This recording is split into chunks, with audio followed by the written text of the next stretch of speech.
Everybody. Good morning. Calling to order the September MTA Board Meeting. Paige, General Counsel, do we have a quorum? Good morning. Yes, we have a quorum. Okay, thanks, Paige. Before we hear from public speakers, may we have the safety announcement? Your safety is of the foremost importance to the MTA. Therefore, we ask that you listen and adhere to the following instructions. If you witness an emergency, notify emergency personnel in the room and call 911 immediately. Please follow any audible instructions provided through the public address system or visually on screens in the event of an emergency. If an alarm sounds, wait for a public address announcement and follow instructions. If told to go to another floor or to evacuate the building, leave all unessential items behind and use stairwell A just across the main hallway, or stairwell B down the hallway past the elevators. If you have a mobility disability or cannot self-evacuate, please proceed to stairwell D or E for assistance by MTA staff or emergency personnel. An automated external defibrillator, AED, for use by trained personnel is in the main hallway just past the elevators. If you need assistance during an evacuation, please tell an MTA staff member or emergency personnel. Thank you and have a safe day. Okay, thank you. Danny, may we hear from the public speakers? Yes, good morning, Chairman, and welcome to the MTA Board's public meeting comment session. Today we will hear from public speakers both remotely and in person. We have 34 members of the public registered to speak today. As a reminder, we ask that all public speakers adhere to the MTA's rules of conduct and decorum. I would also like to remind our public speakers that in the interest of time and fairness to all, we limit everyone to 2 minutes. Please be aware that there will be a warning beep to remind you that you have 30 seconds to conclude your remarks. Our first speaker is Tashia Laribors, followed by Iris Kelly.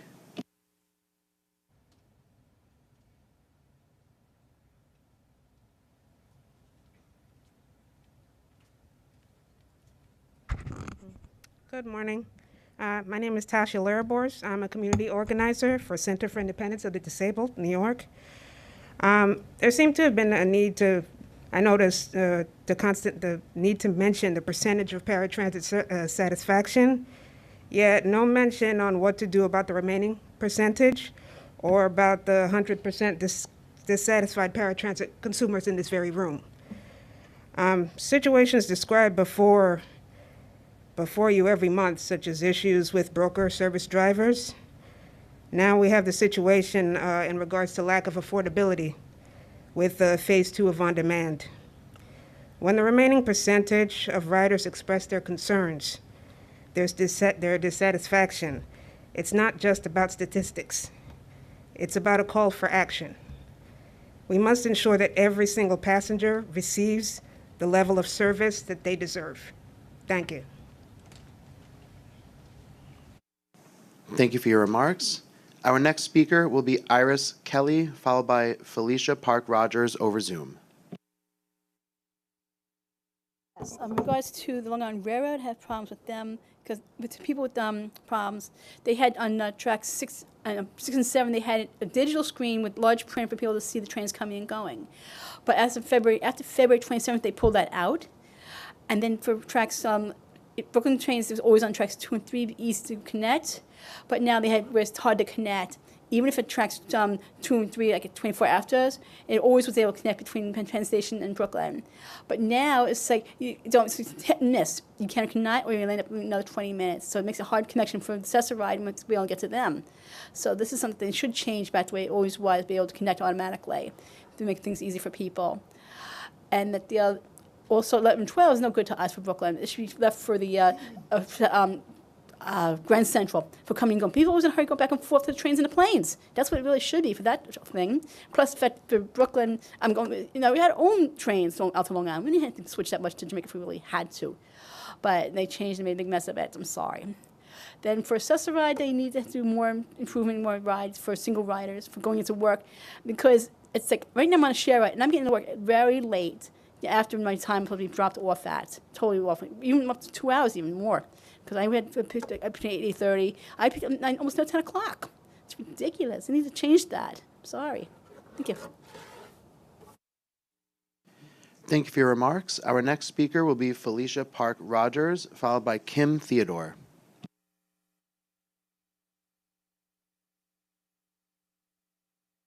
Hello, I'm Felicia Park Rogers of Tri-State Transportation Campaign, working for 30 years to improve mobility, equity, and the environment across the Tri-State region. I'm here to state our continued support for New York Central Business District tolling program. We would like to express our strong support for the use of bridge and tunnel toll credits to be included as part of the TMRB and MTA's tolling recommendations. Crediting bridge and tunnel tolls can significantly reduce excess travel, particularly through environmental justice communities. It is incredibly important for the TMRB, the state, and the MTA to ensure the implementation of congestion pricing and that it is equitable, that no communities are disproportionately impacted by toll shopping to the greatest extent possible. As it currently stands, about 2/3 of drivers enter the CBD for free, while about 1/3 pay a variety of different toll rates depending on the route used. This increases traffic congestion in neighborhoods that host the free crossings, causing substantial health and environmental impacts. Ideally, the congestion pricing program would try to avoid a CBD tolling system that would not only maintain existing toll shopping, but likely increase it. While much of the focus of toll credits has been on the Hudson River crossings, we believe that toll shopping could be even more significant on the East River crossings, with congestion and vehicular emissions increasing in neighborhoods surrounding the free bridges. In order to do this, the congestion pricing program will need to apply toll credits or offsets to reduce any incentive to drive further to avoid a particular toll as much as possible. This will require looking at the total cost of trips and to consider MTA and Port Authority tolls rather than simply looking at the congestion pricing charge in isolation. Working to achieve cost equalization between bridges and tunnels entering the Manhattan CBD will allow drivers to use the most efficient crossing without the need for toll shopping, allowing for more even, equitable flow of traffic into the area. In addition, we support a for-hire vehicle per ride surcharge rather than a daily toll. Thank you so much for your dedication to this important issue. Thank you for your remarks. Our next speaker will be Kim Theodore, followed by John Padula. Hi, my name is Kim Theodore. I am here to speak on the eHealth program, this second phase, and how it has impacted myself and other people in the disability community. Between the costs and the way things are run right now, it has made a significant impact on our finances, how we get around, and it's made our lives very, very difficult. As you already know, people with disabilities already have a difficult life getting around, doing things that they need to do. And the original eHealth program made it very, very easy for us to at least get from point A to point B. Now it has made it very difficult financially, physically, and the amount of stress that most people are dealing with. As a mental health professional, I have seen it, I have heard it, and I'm just calling for a return to the original plan and the original cost, because the extra $4 and some people are paying after $25. This is New York City. After $25 can get you down the block, let alone anywhere else. So we're calling for the original way that the MTA had the eHealth program, where we can actually go from borough to borough without having to pay so much money. It has been a hardship on myself, and I work. So I cannot imagine what it's doing to other people who don't. So please return back to the other way, and we would greatly appreciate it. It made our lives so much easier. Thank you. Thank you for your remarks. Our next speaker will be John Padula, followed by Vincent Padula. Gotcha. Wait, where am I? Here I am. All right. Good morning, ladies and gentlemen. My name is John Padula, and I'm a supervisor with Educational Vision Services from New York City Public Schools. I'm also a member of the Advisory Committee for Transit Accessibility. Jano, I'm here this morning in the name of fairness, in the name of equity. First things first, what I think the folks in finance don't understand is that as a person with a disability, I'm going to do whatever it takes for me to be successful. What gets lost in the spreadsheets in the midst of all the bean counting is that I'm going to take as many trips as I need to live my best blind life. And forcing me to use traditional service, traditional access ride, doesn't save this agency money.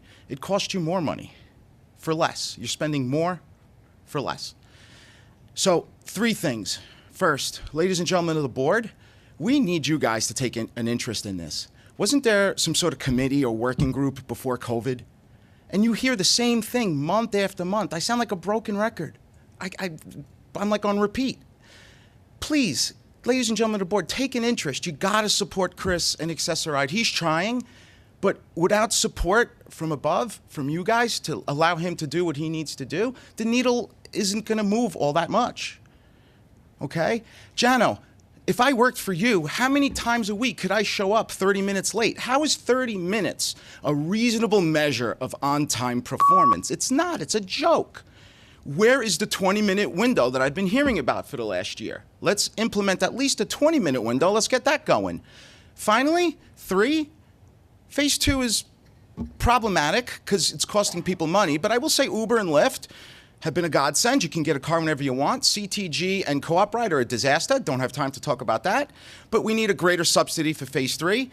I should be able to get in and out of Manhattan reasonably. You should charge us a fair fare for a fair ride that gives us the same freedom to move around the city like any other person. My name is John Padula. Thank you very much. Thank you for your remarks.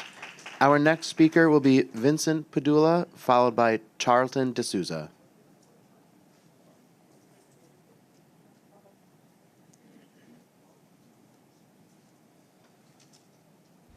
Okay. This is good? Okay. Again, following up with my brother John, Vincent Padula. And I appreciate John's comments because they're accurate. So I'll just give you a quick couple things. This morning, if I wanted to speak, I had a couple options. I used Accessoride. Professional they called me at 8:45, 10 to 9, about half hour after, thinking, oh, are you still ready? And I already had to call and fight for a taxi authorization. Now, I could have used my on-demand program. So the on-demand program would have cost me $25 to get here. And since I was given a taxi, I chose to use a taxi without my on-demand subsidy because I would be losing one of my 40 trips.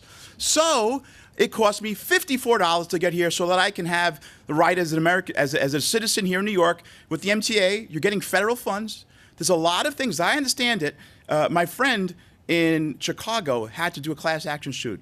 And we're looking at Part 37 of Title I of the federal, the Paratransit code, and we're supposed to have on-demand service same day. So this pilot program isn't something special. It's something that falls out of the sky. That it's premium service. I never got a glass of champagne in one of my vehicles. Sorry to say, never did it.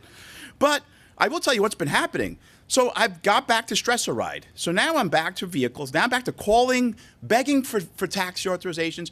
And CTG started out good. They were sending cars. Now they're sending bigger vehicles so they could load more people in that are wheelchair accessible. And they're girders, steel girders that my guide dog falls in. And now not only am I stressed, my guide dog is stressed. So talking to Chris, he's saying, well, you have to use your traditional service. The on-demand stuff is just for the special, Friday night, go out and something. But I got to get to work. It would cost me $2,000 a month to get to work. And I can't afford this on-demand program, and I can't use the program that has how it used to be. And now you're paying for both. So anyway, please revise the program. We need something more equitable. I agree. Thank you for your remarks. Our next speaker will be Charlton D'Souza, followed by Patrick Howard. Good morning, everyone. My name is Charlton D'Souza. I'm the president of Passengers United. Unfortunately, guys, the 63rd Street track work on the F is in Fish line, E is in Egg line, and R is in Romeo line on the Queens Boulevard corridor has been a complete disaster. You guys said that y'all were going to be increasing the R train service to every 8 minutes or so.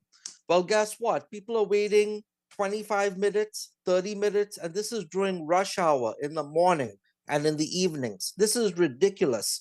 So what we're proposing to you guys, and we've been saying this all along, is you need to extend the G as in George train from Port Square to 71st Street, 71st Street, Forest Hills at, during rush hours and at all times. The PA system, the public address system at 63rd and Lex does not work.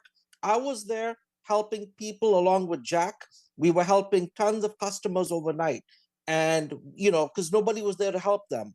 And they didn't know what was going on. The 21st Street Queensbridge Station and Roosevelt Island should be fare free, as well as the Q102 bus, because that is the only way on and off the island.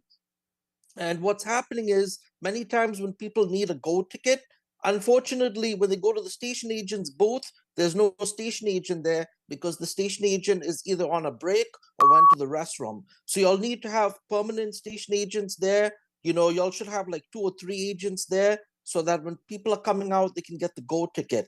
And some people have 3-leg trips, even with the paper ride Metro card. So y'all need to consider that. And again, with all the crime going on in the subways are not safe. And as far as the breaking of windows, that's unacceptable on the subway. But at the same time, MT employees deserve to be safe on the subway system. Thank you. Thank you for your remarks. Our next speaker will be Patrick Howard, followed by Robert Cifarelli. Good morning, members of the MTA Board. My name is Patrick Howard. I am the president of the Transport Workers Union of America, Local 2001. I represent the working people that clean and repair Metro North's rail equipment. These men and women provide a safe and comfortable ride to commuters on all 3 operating lines. I'm here today to set the record straight. MTA CEO Jano Lieber has lied to extract concessions from my members. I have been dedicated and loyal employee of Metro North for over 28 years. Presently, I have been told that I'm not even allowed to step foot on the property to speak to my own members to update them on contract negotiations. This aggressive behavior is nothing more than a bullying tactic by Mr. Lieber to keep his lies hidden. You see, the MTA has asserted that in the 2019 TW Local 100 contract that the union had a concession related to elevators. They then demanded to us to give up a so-called equal amount to match it. It has now been proven that Local 100 never made or agreed to any such concessions with the MTA, but nonetheless, the MTA sold this lie to the other rail unions and extracted these concessions. This is wage theft, highway robbery. Instead of being silent, this MTA board should be demanding Mr. Lieber's resignation. Mr. Lieber, you have lied to MTA workers and have been caught. Mark my words, exposing you as a fraud and a liar is only the beginning of this battle. If these falsehoods continue, the TW members at Metro North are prepared and willing to strike to shut down the railroad. The members of the TW reject your lies and your deceit. I will finish with this quote from a famous politician. If you exploit your employees, you will face the consequences. The Jano fraud ends here. Thank you for your remarks. Our next speaker will be Robert Cifarelli, followed by Gary Criscuolo. Good morning, board members. My name is Robert Cifarelli. I'm a 15-year car inspector at Metro North. I'm also the proud president of Local 2055 out of New Haven, Connecticut. I recently was threatened by a Stanford-based superintendent for exercising my rights as a union leader to speak with and educate our membership at an off-property membership meeting. This is downright appalling, and our members are disgusted by the deceit coming from both the MTA, CEO Jano Lieber, and Metro North President Catherine Rinaldi. In fact, they have successfully lied to other unions on the Metro North property, but they cannot sell this lie to TW members. We know the truth. Our sister, TW Local 100, never accepted anything less than what was written in their contract. Our members at 2055 are not asking for much. We only want the pay and benefits that we have worked for and deserve. Our contract has been expired since 2019. Without an agreement, we will abide by the National Mediation Board process. When we are released from mediation, make no mistake, we will lawfully exercise our right to strike and shut down that railroad. I urge Governor Hochul to direct her political appointed CEO chair to stop lying, stop the deceit, and stop assuming TWU will accept any economic concession from this authority. I stand with our members and the members of TWU Local 2001. We will fight JANO fraud to the end. Thank you.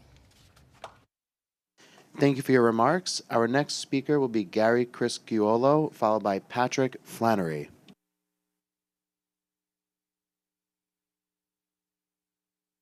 Good morning.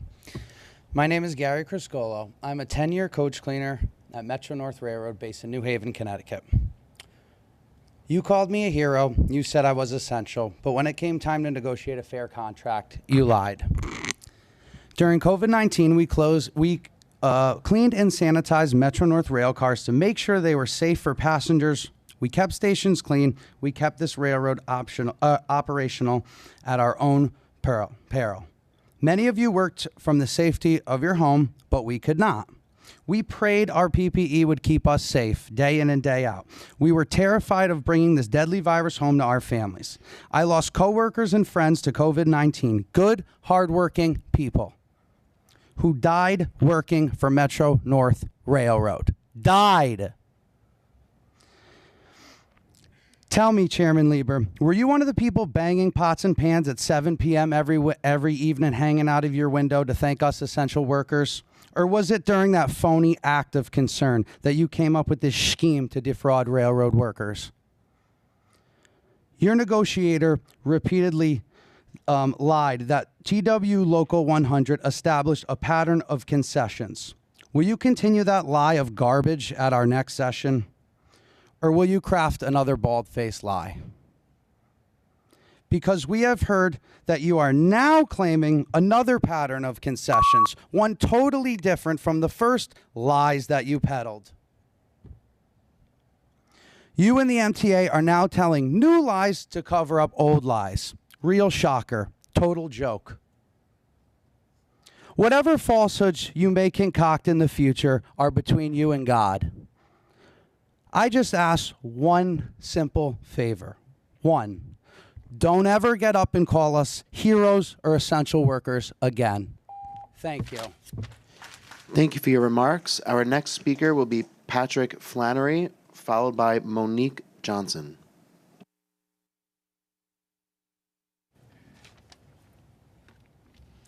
Good morning.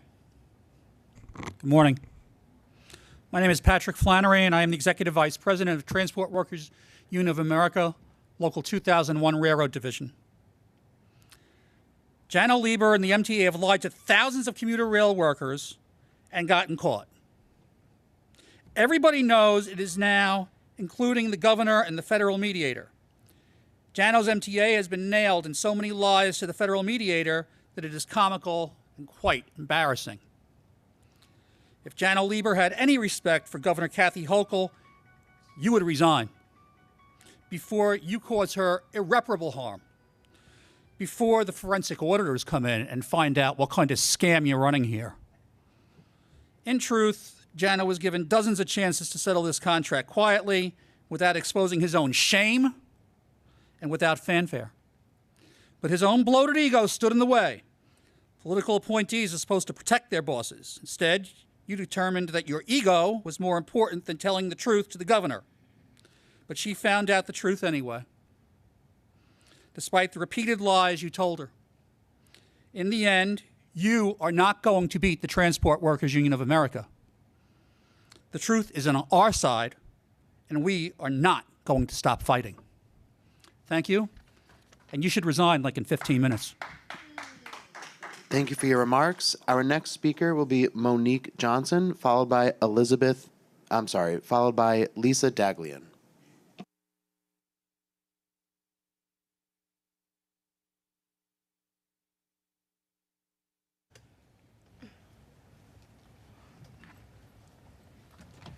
Good morning, ladies and gentlemen. I'm standing here to talk about the elevators. The elevators are in the bad and worst condition. Monday, when I couldn't accessorize, said that I wasn't staying outside, and I was, and they just left. I had to find my way on the train station. I went to the 2 train on Hoy Street, out of service. I walked down to J Street, out of service. I walked to the R train, out of service. What do we do then when we can't get a call from Accessoride and they said that we are not downstairs, and we are? I also like to, I don't call myself disabled, I call myself under construction. And I need you to construct these elevators so I can be able to act just like y'all when y'all ride them, to be able to go on the elevator to any destination that I need to go without worrying, am I gonna be able to make it home? Or do I have to get off this stop and redesignate to where I have to go?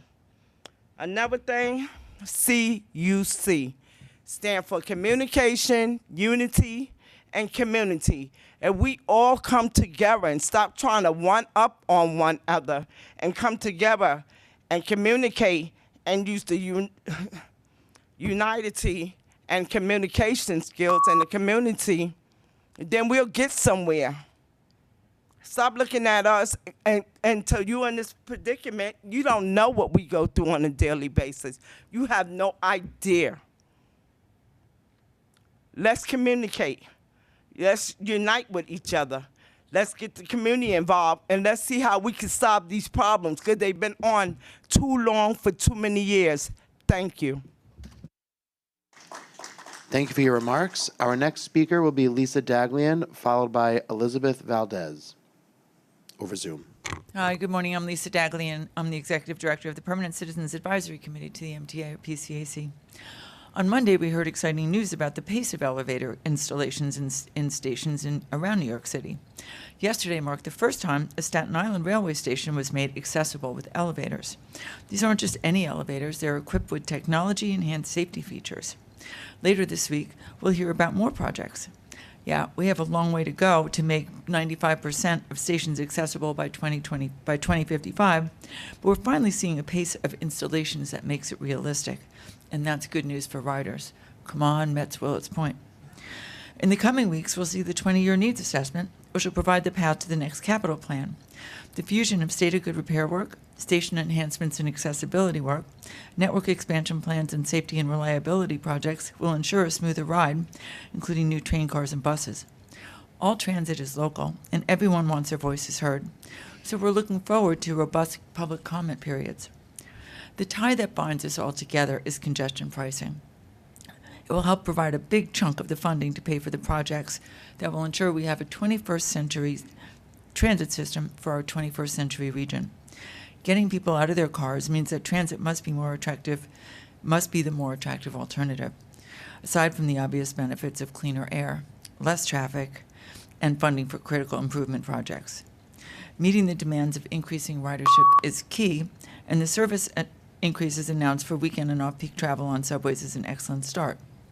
The fare-free bus routes that are starting on Sunday will offer a lifeline to people who may not be able to afford the fare, though we must note that not all transit is free, of course. Thanks to the governor and legislature for providing the necessary funding in the budget. Our thanks also go to Kathy Rinaldi, for the unfathomable amount of work you put in on 2 railroads. Your efforts were and are appreciated. We also look forward to working with Rob Free in his new role at the Long Island Railroad. Thank you. Thank you for your remarks. Our next speaker will be Elizabeth Valdez, followed by Christopher Greif. Good morning. My name is Elizabeth Valdez. I am the Systems Advocate at Brooklyn Center for Independence of the Disabled, or BCID. The first phase of the on-demand accessoride program was a great convenience for people who have physical disabilities or have other disabilities and can't rely entirely on public transportation. After all, we all know that the subways are decades away from fully accommodating people who have mobility impairments in particular. But phase 2 of the on-demand program limits the number of rides participants can take and increases the price, making it a much less useful program. The great program you had that gave people with disabilities the unlimited freedom to travel freely in New York City is now dead. Your constituents have been contacting me and letting me know that even if they do not exceed the subsidized amount, they're still paying an extra $1.10 a trip. That means that if they take their allotted 25 trips, they're paying $27.50 more a month. And if they're in their 40 ride month program, they're paying an extra $44 a month.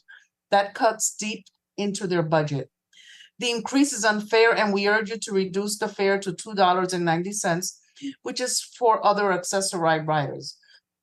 Overall, we urge you again to revise phase 2 of the on-demand program so that it actually works for New Yorkers like me who just want to get to their jobs, school, or visit their friends like everyone else. I mentioned subway accessibility earlier. Last year, you finally agreed to put in subway elevators around the system. That settled 2 lawsuits my organization, BCID, was involved in. Yet 1 lawsuit remains, and you still are hiring high-priced outside lawyers to battle us. It's time that common sense prevails at the MTA. Settle our subway maintenance lawsuit. Thank you. Thank you for your remarks. Our next speaker will be Christopher Greif, followed by Deborah Greif. Good morning, everyone. Live here in person. And I hope everyone's doing well. First, I do want to thank our MTA police who have been really helping during when we had the opening yesterday. I want to thank them so much. And Chief, you did MTA police. I really do appreciate because they do assist people with disabilities at Atlantic Terminal. So I do want to thank you. And MTA police and NYPD, thank you for Transit 34 doing the parade of trains. We did catch a lot of people that are not supposed to be on the track, but responded very, very quickly. So things are going to get done, but I remind everyone that disability still continues. Elevators, ramps, if we do get ramps, but either way, we still need to make clear that, yes, fix our elevators is one, but everyone forgot. We need to make sure they're clean. The one thing is cleaning the elevators, because certain stations, I do put them into the My MTA app, put them into the log, but it's not easy for our MTA cleaners because at the same time we have to work together to keep the maintaining of the elevators clean, healthier, and make sure the cameras are working. So those things we need to make sure. Also, in the futures, as we continue advocating getting more accessibilities from buses, subways, and railroads, we need to remind that we have staff out there, Long Island Cares and Metro North Cares. And I will be working with the new acting president for Long Island Railroad because I know he's going to be an excellent person to work with.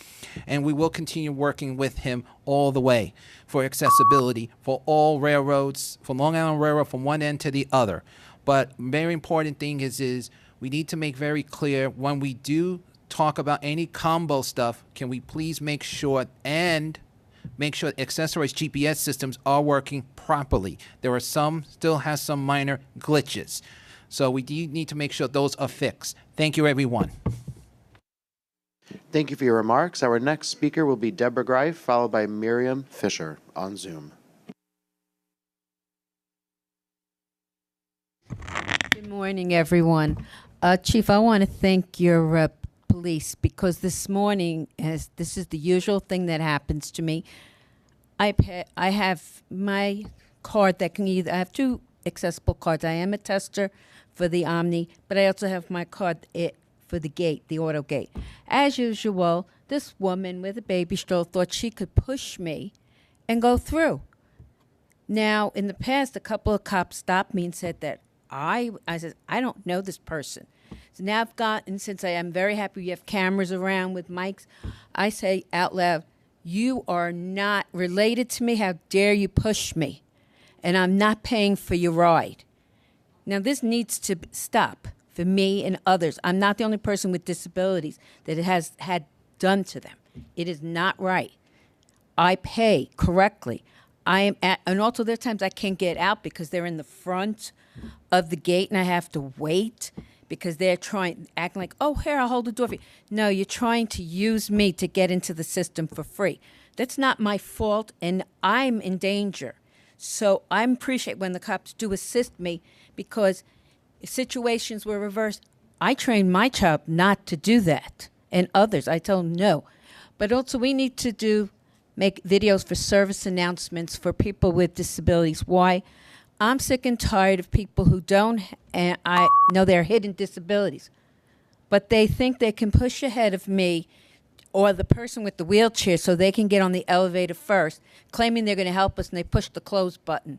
Also, when it comes to the bus driver trying to put the ramp out, I don't know how many people jumped, the driver had to put the ramp back up because he almost hit the person.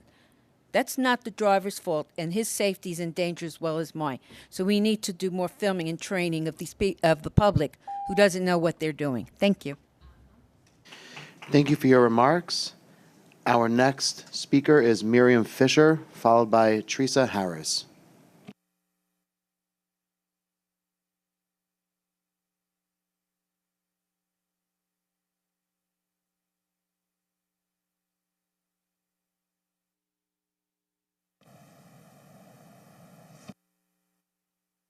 Am I unmuted now?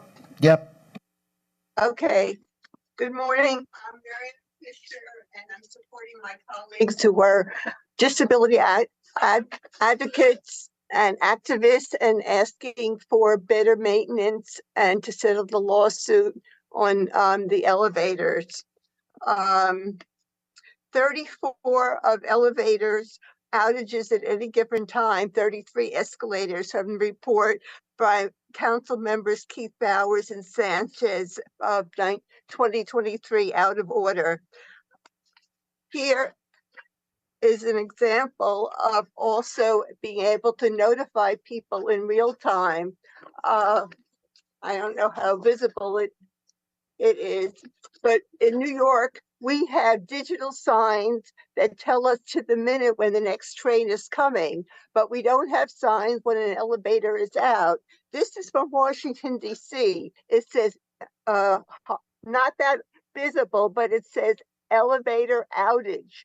We don't have that in New York. We know to the minute when the next trains are coming now for digital signs, which I appreciate, but people need in real time notice of elevator outage on the trains platforms. Utilize the new program of staff previously confined to booths who will now be circulating, relay announcements to speaker, develop clear guidelines for them to help stranded riders dependent on elevators. There are announcements on the train when the train is switching at the last minute from local to express, which gets communicated, skipping expected stops, announcements when the next station has, if it has elevators of where they are, a wonderful improvement, but not of elevator outage.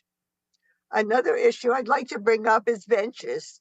Removal of benches on many subways, such as 53rd and Lexington, often in stations where homeless congregate. Please conclude your remarks. Benches are needed by people with disabilities, Thank you seniors, for your and remarks.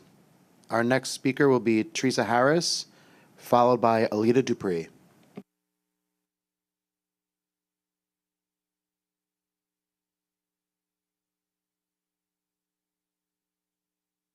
My name is Miss Teresa Harris.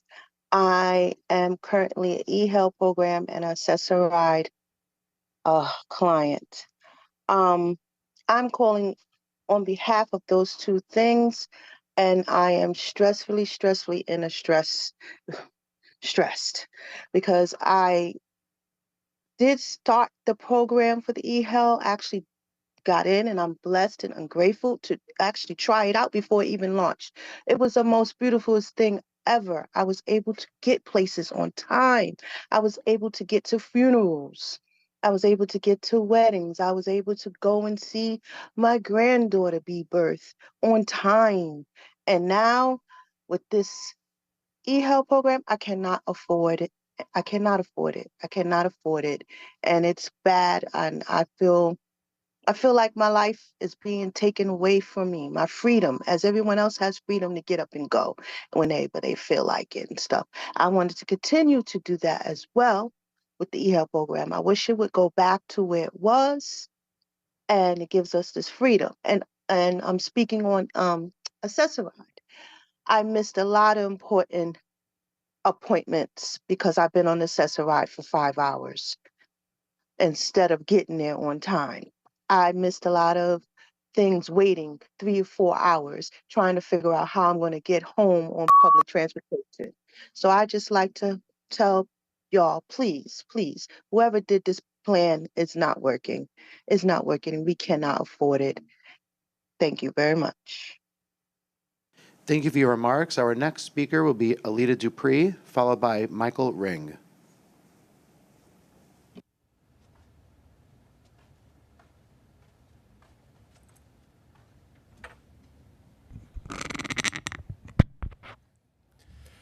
Thank you. Good morning, Chair Jano Lieber and members. Alita Dupree for the record, she and her with Team Folds. Really enjoying this shirt. Thank you. And it's true. I did get some fast subway rides, and the trains have been clean. And I've been using elevators and escalators, and they've worked. Haven't gotten stuck in any elevators or anything like that. They get me where I need to go. Because sometimes I'm afraid of elevators and escalators, but they all work for me. So thank you. I did get to ride on a new A train today.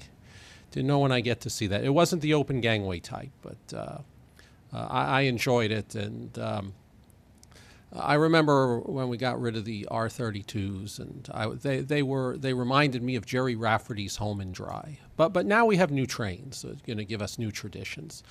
And I guess I kind of hit the lottery yesterday, and I'm not a gambling person, but I got to ride on one of those new electric buses, that 60-foot bus on I think it was the 12. It ran across 14th and went down to the Williamsburg Bridge. So now I actually can say that I got to use those, and it was fine. So I did get to do some Grand Central Terminal earlier in the week. Hope to do some more of that, and maybe try to do some bridges and tunnels. Have to be very intentional about these plans. And I've been riding buses with Q, letter Q in front of them. I've never been on outer borough buses before, really. Buses are important, and they were fine. And I used Omni, and Omni is fine, and haven't had any issues getting people I know, encouraging them to do Omni. So it's good to be with you here again. We can put some positive energy into this podium. Thank you. Thank you for your remarks. Our next speaker is Michael Ring, followed by Jessica Murray.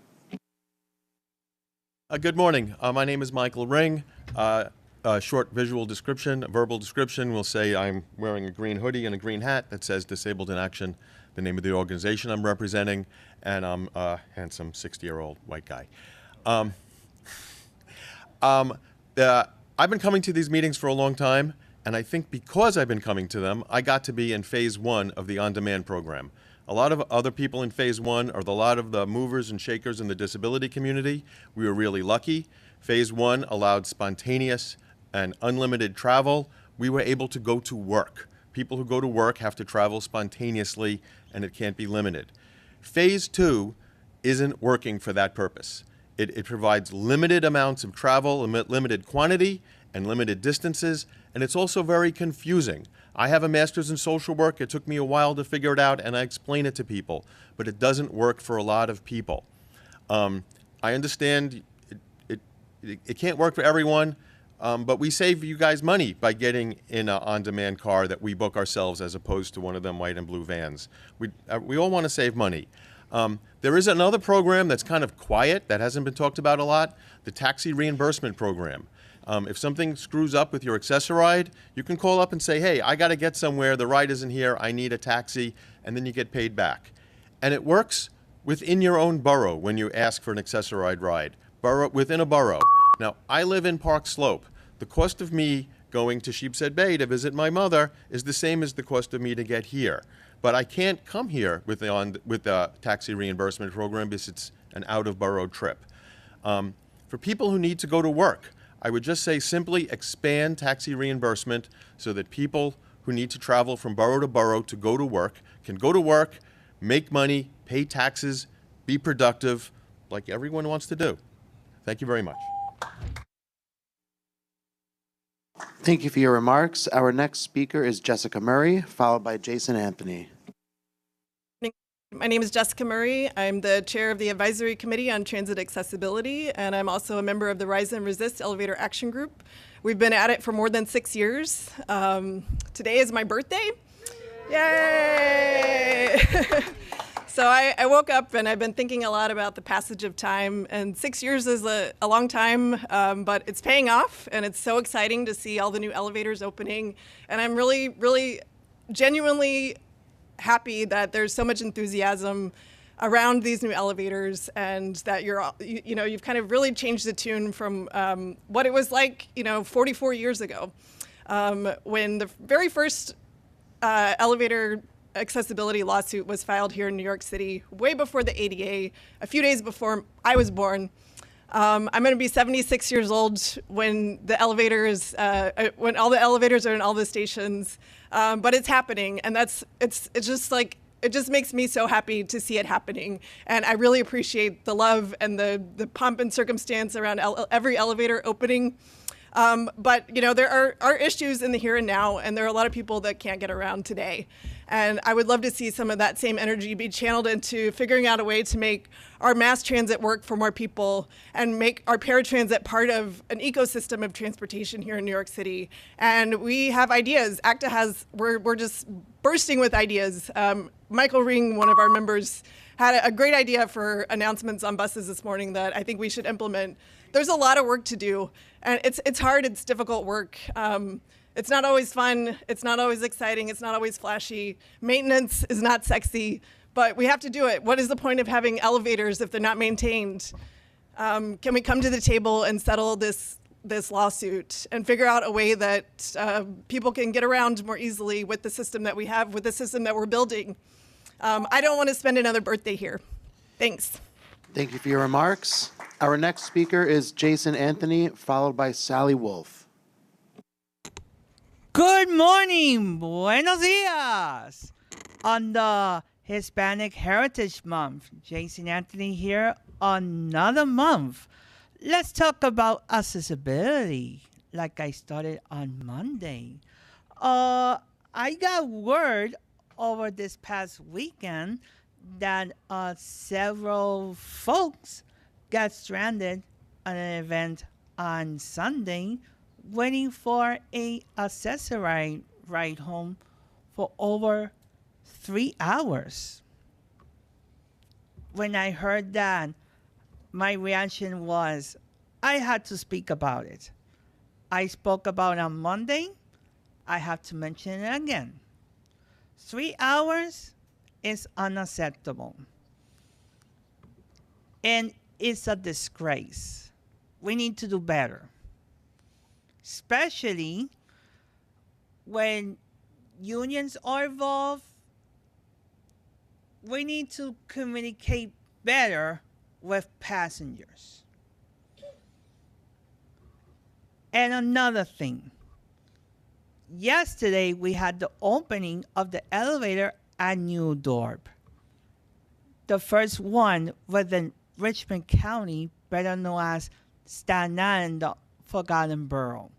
We need more in Staten Island. But obviously, we need all of the 472 elevators to have, let's correct myself, all of the 472 stations to have at least an elevator and or a ramp. Because 2055, I'll have gray hair. And 2055, I'll be either underground or have a gray hair. So let's have an elevator for everybody. Thank you for your remarks. Our next speaker will be Sally Wolf, followed by Yolanda Elaine. Hi, everyone. It's good to be back in person. I am Sally Wolf. I live in Flatiron, and I am here as an immunocompromised resident of New York City who would greatly appreciate your consideration for masked sections on cars of trains or just a masked car on each train. It is still difficult for those of us who struggle with our physical well-being and also the emotional well-being. COVID really took its toll to get around this city safely. It is a privilege for everyone who doesn't need to worry about that anymore, but I am hardly alone.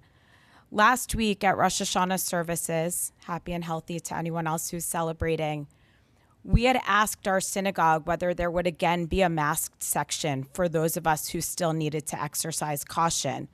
No, they said, because no one's really asked this year. So my dad and I sent an email. They created a section, and that section was full, not just with our family, but with many others who had chosen to no longer ask because they were tired of hearing no. And there were many more people who stayed on Zoom because they didn't realize that section would exist. The same is true for the trains. Many people, like myself, are opting out of trains when we would otherwise use them. I shared last year that I walked 3 miles each way to Memorial Sloan Kettering in 95-degree heat, 4 miles each way to Sinai. I couldn't do that this summer because one of my cancer medicines caused an impending fracture in my femur. So I spent a couple days in June at HSS getting surgery. But I also had the privilege of being able to take lifts and spend extra money that many others can't afford.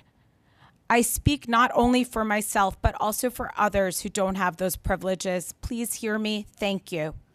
Thank you for your remarks. Our next speaker will be Yolanda Elaine, followed by Michael Howard.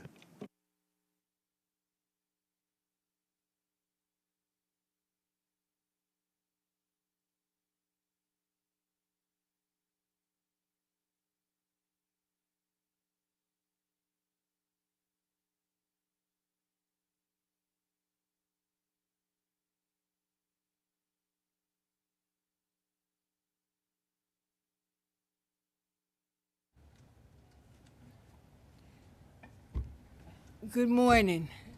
Mr. Lieber, I'd like to ask you a question like I asked on Monday.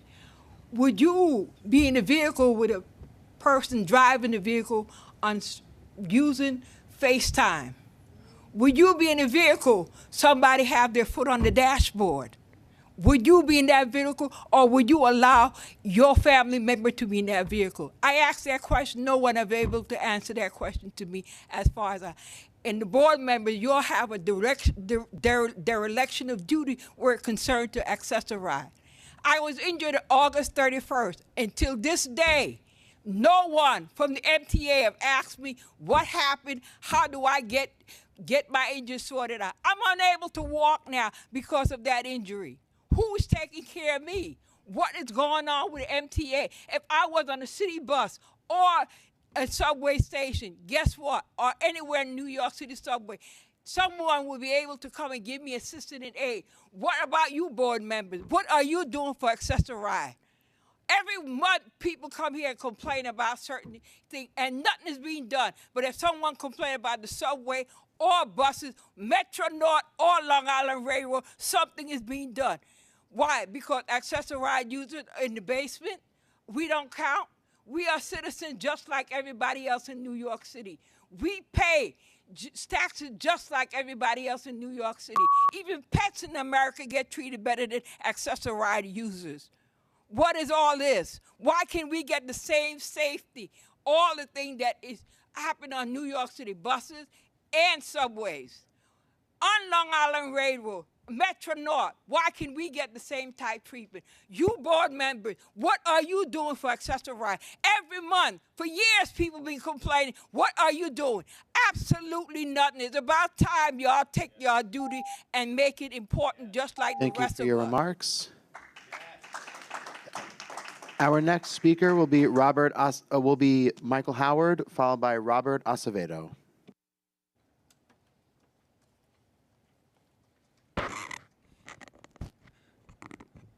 Morning, ladies and gents. My name is Michael J. Howard. I prefer Mike. I don't say this too often, but I have a mild intellectual disability. Here's my title for the day: Renewable Heating System in Subway Cars. I'm sorry. What I'm about to say is, Wintertime is coming soon as possible, and summer departure is near. So it's time for the heating system to be renewed on the current classic subway cars from the mid-'70s to the late '80s before they retire in the future. At least the current technology has heat inside the cars, but the R142s, the R143s, and the R160s needs to be tested and turned on by next month. For me to stay warm, just like the R179s and hopefully the R211s. And another thing before I go, the Q113 and the Q114 needs to have transfer announcements on each stop that, like for example, 160th, Arch Avenue 160th needs transfer points. God Brewing Farmers needs transfer points. At least Q111 has transfer points ever since they had the digital information system inside the buses from 2016 that I've been advocating for ever since they first came out. Now they finally got them inside it, and I'm happy. But the transfer points... Please conclude your remarks. The transfer points on the Q113 and 114 need to be announced. Thank you for your remarks. Our next speaker will be Robert Acevedo, followed by Jocelyn Smith.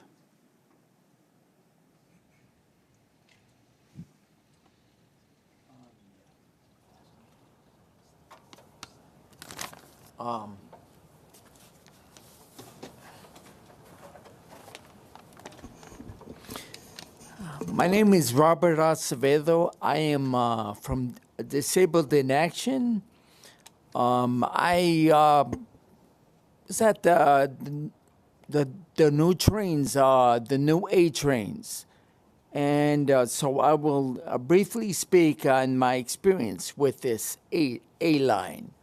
As I boarded, I went to the corner of the car, like I always do. And this is kind of similar to a teacher telling a student, go sit in the corner, you disrupted the class. I'm usually sitting on my own away from the other able-bodied passengers. However, I noticed that on the A train, there were decals directing me to sit next to other people. I couldn't believe that. I felt so included. I look forward to having more of these experiences. I hope it extends to other lines. I just want to say thank you to the MTA for finally including me in the subway and making me feel less invisible in my own city. But don't forget that we won't stop watching what you guys are doing. After all, transportation is a human right for all, not just able-bodied people. Thanks. Thank you for your remarks. Our next speaker will be Jocelyn Smith, followed by Sandra Watson over Zoom. Good morning. Good morning. I'm Jocelyn Smith of Mobilization for Justice, a member of ARG, the Accessoride Reform Group. Accessoride's on-demand e-hail pilot program had been a game changer for people with disabilities, allowing the same sort of flexibility in making travel plans that other riders enjoy. The program was one of the MTA's most significant steps toward making transit equitable and mitigating the effects of systemic racism and segregation in our city. Moreover, the program provided flexibility to travel to all parts of the city, allowed those who lived far from Manhattan, the nucleus of our city, to travel there as freely as other MTA customers. However, Phase 2 seems to have been put into effect without considering the needs of residents of the outer boroughs who want to or need to travel to Manhattan. If I were a Phase 2 participant and needed to travel from my home in the Rockaways to my office in Lower Manhattan, the cost would be $96.91, far more than the covered $40. What if I wanted to go to the theater, Madison Square Garden, or the Metropolitan Museum of Art? Suppose I'm political and wanted to take part in last weekend's climate change march in Midtown. Or how about if I wanted to see my doctors in Lower Manhattan? Each trip would cost at least double the $40 subsidy. This is not an anomaly. This summer, I reviewed potential Uber trips from assembly districts throughout the Bronx, Brooklyn, Queens, and Upper Manhattan, and found that trips from over 49 districts to 2 Broadway cost over $40. The Phase 2 subsidies of $25 or $40 are obviously too low. Phase 2 does not work for New Yorkers who simply need to get to the same places that other riders can go for $2.90. I am saddened that the MTA has developed a program that is prohibitively expensive to many of its riders and that punishes riders for the parts of the city in which they live. Thank you for your remarks. Chairman Lieber, we have reached the allotted time for the public comment session. At this time, we ask the remaining registered speakers to stand by as we transition to a separate live recording session. If you are a remote public speaker participating on Zoom, please stand by and wait for further instructions from the moderator. Public speakers in the room, please join us in conference room 4, and thank you for your cooperation. Okay, thank you to everybody. Thank you to all the public speakers. Before I provide an update to the board, I would like to convene an executive session to allow the board to discuss a series of labor matters. May I have a motion to convene executive session pursuant to state public affairs law? Second, Mr. Chu. All in favor? Aye. Any opposition or abstention? Okay, we're in executive session.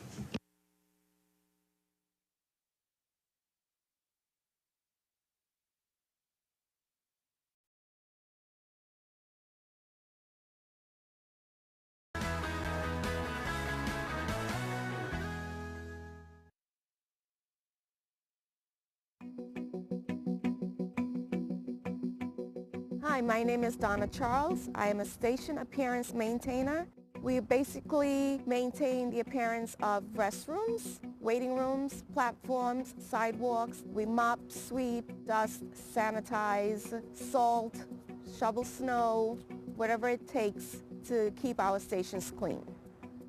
When you work a line job to go in between the stations, you take out a truck. We have cleaning supplies in it. Certain stations don't have facilities to keep the buckets and stuff like that, so there's always a bucket on the truck, a mop on the truck, and then basically we work out of the truck. And if we have to do quick graffiti removal or something like that, we have something to clean it up with.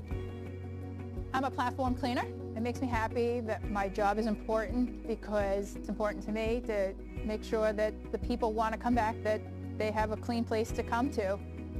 My favorite part of being a station appearance maintainer is the general public, just getting their positive feedback. We had commuters just say, thank you, and we appreciate everything that you guys do, just making it safe for us to be out here to and from, work and home. My work impacts the Long Island community because we just make it safe for the customer itself. We keep the conditions of all the stations clean, you don't want a dirty station. We do just more than cleaning. We help out in any way we can. My favorite part of the job is meeting new people, the people I work with, experiencing new things. I like my job, and I wake up every morning and know that I have a great job to get to go to.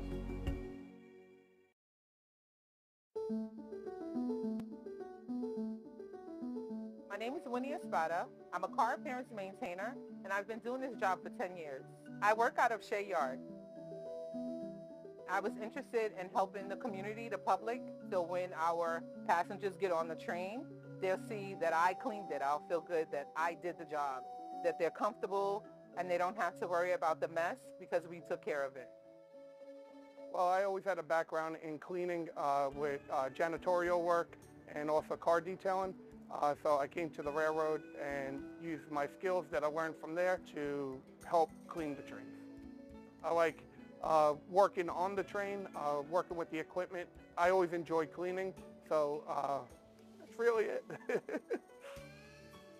A typical day is thorough cleaning here in the EIC dock, where we take the seats apart, make sure the sides of the seats are clean from garbage. Any newspaper cans that are left behind, we clean that up. Clean the windows, we take care of the doors. We make sure that the engineer's cab is clean and ready for him to go for the day. So we take pride in making sure we sanitize everything from the bathrooms itself and everything the customer put their hands on. So, it's very important to make sure we take care of our customers here. We sanitize everything. My work is important because we have to make sure the trains are clean, especially in the times of the pandemic. We have to make sure the trains are disinfected and ready for all riders to be comfortable getting onto the train. There's a lot of anxiety going on right now with passengers and customers getting onto dirty trains. So our job is to keep everybody safe and keep everybody's head in the right place.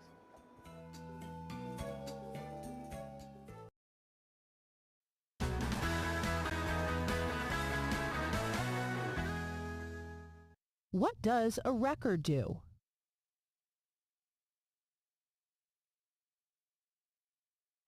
Hi, my name is Devin Mullen. I'm an assistant maintainer at the Verrazano Bridge, and I've been with Bridge and Tunnel Authority for 5 years now. Well, basically, we make sure that anything that happens on the bridge, whether it's a collision or a disabled vehicle, contractors working, we make sure everyone gets on and off the bridge safely. Any 5-minute delay turns into 20 minutes of traffic. The city is busy. Rush hour is tough. Roadways are congested to begin with, so we want to make sure that we can keep those roadways clear, and that's, main function of a record driver.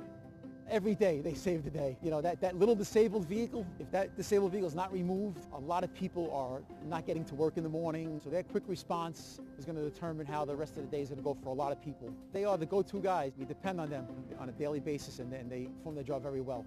Our truck is our main tool. We make sure it works well and then it serves us well. The light duty record is usually we use for flat tires, overheat, small vehicles. The medium duties, they're basically utility. Anything we need other than tractor trailers and heavy trucks. Anything that requires heavy boom lifting, winch outs, things like that, we're going to use the heavy records.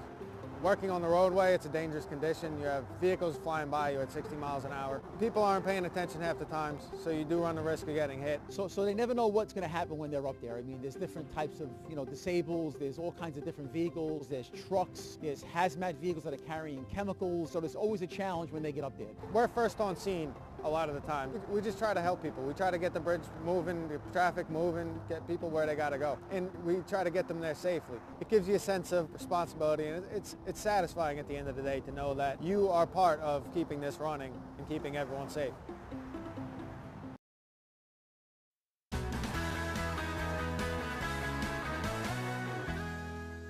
What does a depot bus dispatcher do?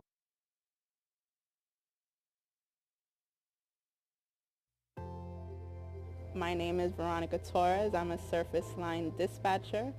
I've been with Transit for 15 years, but I've been a dispatcher for about 6 months. Being a dispatcher is a big opportunity to broaden my experiences. I like working with people, so that also gives me an opportunity to interact with the bus operators and other people as well. From the time that the bus operators come to report, we have to make sure that they're in full uniform, that they're fit for duty. Then we also have to give them the buses to go out into service, make sure that the service is done on time, that the buses are safe and fully functional. Dispatchers that are outside on post are watching the buses, make sure that they run on time, making sure that the customers are okay, answering questions on the road, making sure safety and compliance is at 100. We have the yard dispatchers, we have the crew dispatchers, and we have the general dispatchers. And these are all various functions. In addition to all these three functions, we also have the road dispatchers who goes out on the road to take care of the day-to-day activities on the road. Patience and empathy make for a great dispatcher. Because I've been a bus operator for so long, I understand what it is that they do and what it entails, and I'm very empathetic to what their needs are. What we do is so important as a whole. Without the dispatchers' cohesiveness and working together, the bus operators also in unison with us, because we can't do our job without the bus operators also doing their job. So with everyone working together, it just makes for a smooth process. I actually love what I do. This is my 18th year on the railroad. I love instructing, which is what I'm doing now. I'm instructing student engineers. I love operating as well, so when I can, I still do operate trains. And it's just a great job to have.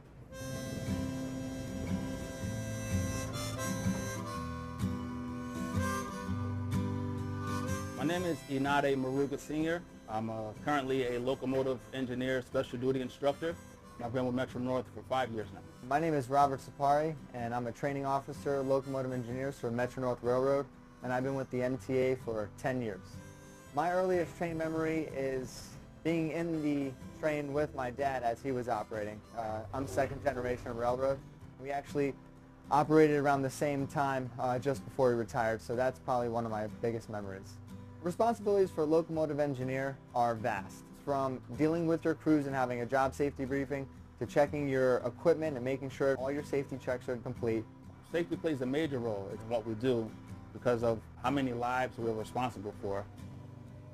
One of the coolest things you get to see when you're up front operating as an engineer is you'll get the best views. If there's a 4th of July, you'll see all the fireworks up and down the Hudson. You'll see eagles fly in and dip in and grab fish and fly right next to your cab. It's cool to run the Yankees trains, especially when they win. See all those Yankee fans out there, to be able to bring them to and from the games. To just be operating the train through Harlem, to look on both sides and see the buildings and everything, it's just a great scene. Knowing that my work is essential to keeping this city moving is a sense of great pride. It gives me great satisfaction knowing that I'm getting thousands of people to their destination safely, and they're relying on me to get to work. I'm an engineer, and I run trains as an essential employee, moving essential employees. Through the pandemic, to be able to bring doctors and food workers, for us to be able to get them to and from their jobs safely, take a great sense of pride in being able to do that. I take pride in my job now, and I really enjoy it. I am glad I became an engineer. It's an amazing job. You know, it's a lot of responsibility, but at the end of the day, when I go home, you know, I'm happy with what I've done for the day at work. I know that I have a great job to come to, and I'm grateful for it.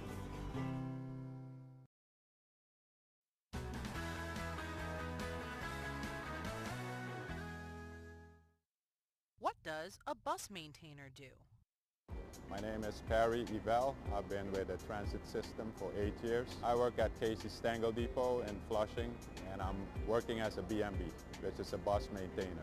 My responsibilities are basically maintaining the buses, changing filters, oil, electrical, undercarriage, hydraulic system, cooling system. My main pick is brake system. We're specialized in brakes. I think our job is the most critical because if the bus don't stop, people will get hurt.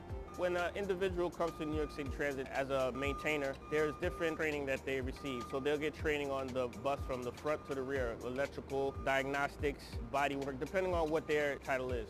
You have to be a person that cares about your job. You have to be accurate in what you do, especially in my field, where I said, you know, the brakes are very important. It's a safety issue. You check and you recheck, make sure that everything is done correct, and you make sure that your job is done very well. And I'm kind of a perfectionist too, so that helps. I see our buses on the streets, picking up passengers, taking them where they need to go. Makes me feel proud knowing that they're in a safe bus. Since I was young, I love mechanics. I never knew that this would have been my job. It's a great thing to work for the greatest city in the world and servicing millions of New Yorkers and people all over the world. It's a great privilege, and I think it's a great honor to work in this city and the biggest bus company in the world.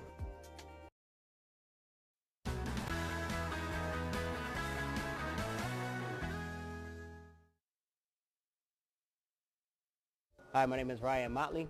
I'm a stock worker here at East New York Depot. I've been with MTA Bus for 1 year, 4 months. As a stock worker, typical day in the job is issue parts to the maintenance facility. I process transactions. I do express issues, inter-unit transfers. I also help. We stock parts, we receive parts from different manufacturers, give them their respective locations. We do cycle counts to find any discrepancies within our inventory also. Here at the East New York Depot, which is the central maintenance facility, we actually process a lot of parts for various depots. Here in this stock room, it's a CMF, Central Maintenance Facility. Buses come in for major work, so we store bigger items, high dollar value items, engines, radiators, transmissions, generators, motors. Because when the buses come here, they're here for an extended period of time to get a complete overhaul. So whatever buses that are active in our fleet right now, we have the parts for it. We also store cleaning products for our cleaners that are located in the depot to help them get their job done. We help the maintainers get the correct parts needed for the buses to make service. You know, we have our regular chores of making sure that the stockroom is clean, no tripping hazards on the floor. That's one of our daily chores as stock workers, to ensure the safety of the operation in the stockroom itself. In order to be a good stock worker, one of the best qualities you need to have, the top ones are good retention, safety, responsibility. You know, you want to have that kind of characteristic in you to try to do your best in everything you do and deliver the best. You know, it makes me smile. It makes me feel good knowing that I work for a company where it has a lot to offer. We all play a different role in what we do to keep the buses rolling out. Without these parts, these buses will be out of service and the customers would be upset. MTA basically moves New York, and that feels great to know that I work for a company like that.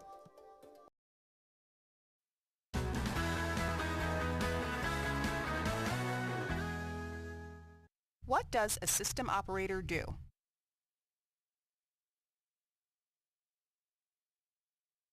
My name is Sejan Edi, BMT Chief System Operator. I have 27 years with New York City Transit.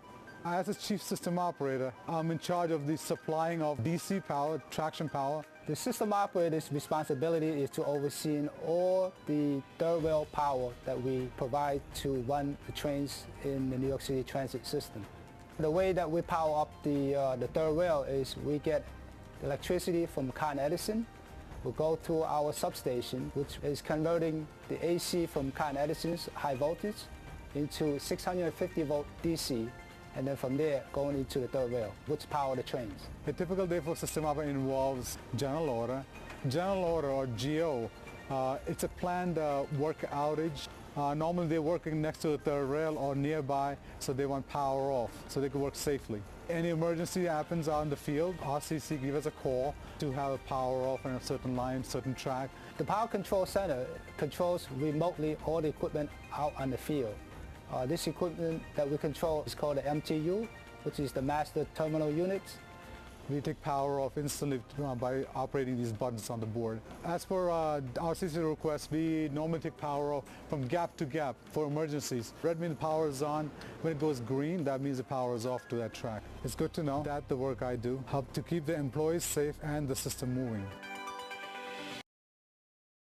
I think if there are no customer service ambassadors, there would be lots and lots of people taking the wrong train.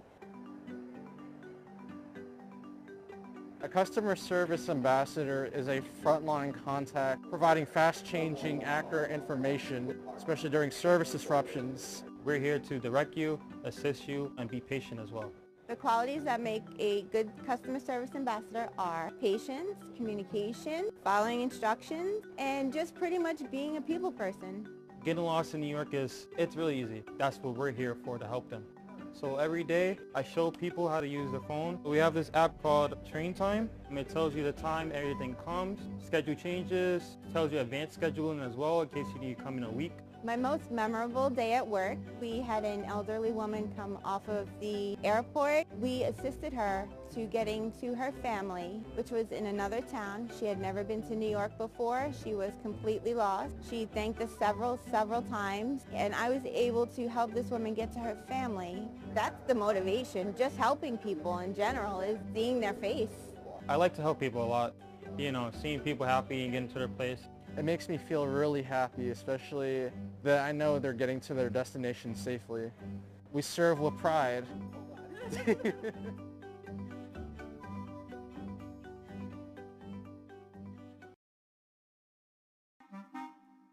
Sometimes the public may call us train drivers. Honestly, it doesn't bother me because I know they don't know.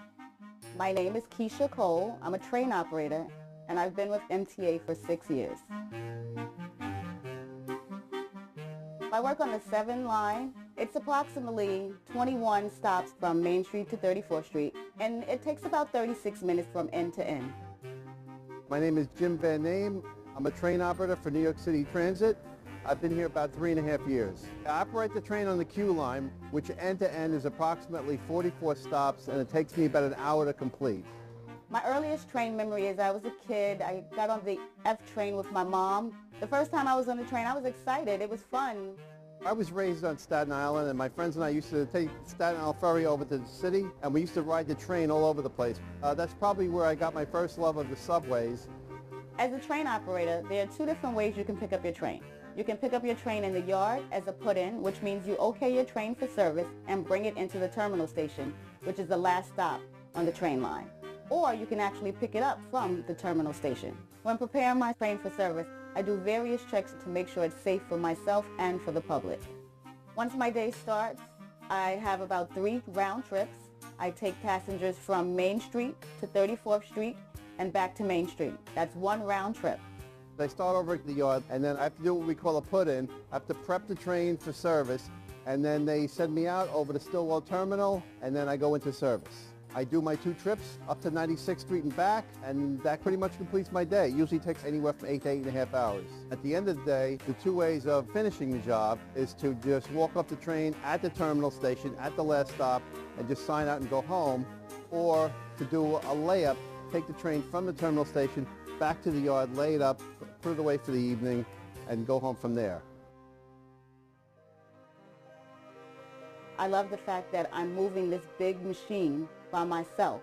There have been times when I'm operating the train and I think that this is the greatest job ever. The things that I get to see when I'm going down the line and I'm seeing the sun come up, it's just so beautiful. This is my dream job. I love this job. And some of the amazing moments I see in this job is when I'm going over the Manhattan Bridge, sometimes at sunrise to see the sun coming up, or even better, sunset, to see the sun setting behind the Manhattan Bridge is quite a sight. I pinch myself that I'm in such a great job and have that opportunity to see such great things. I enjoy transporting people from place to place. It's just a good thing. I feel like I'm doing something special. I love trains. I love operating the trains. I love being a part of New York City Transit, and knowing that I'm helping people get through their day and get to where they need to be gives me a lot of satisfaction.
The board discussed and voted affirmatively on labor agreements between the MTA and 2 labor unions. So that business is taken care of. Okay, go to screen. Just getting our AV set up, yeah? Okay. Good morning. Thank you to everybody for joining this month's meeting of the MTA Board, especially to our public speakers. It's our first meeting since July, and it's been a really busy summer. In the last few weeks, we've done a ton of work to advance the 3 top goals that I set for the agency when I became the chair. One is to bring back ridership to support the city's economic rebound in the wake of COVID. Second, to reduce crime and restore riders' sense of safety in our mass transit system. And third, to restore the MTA to financial stability.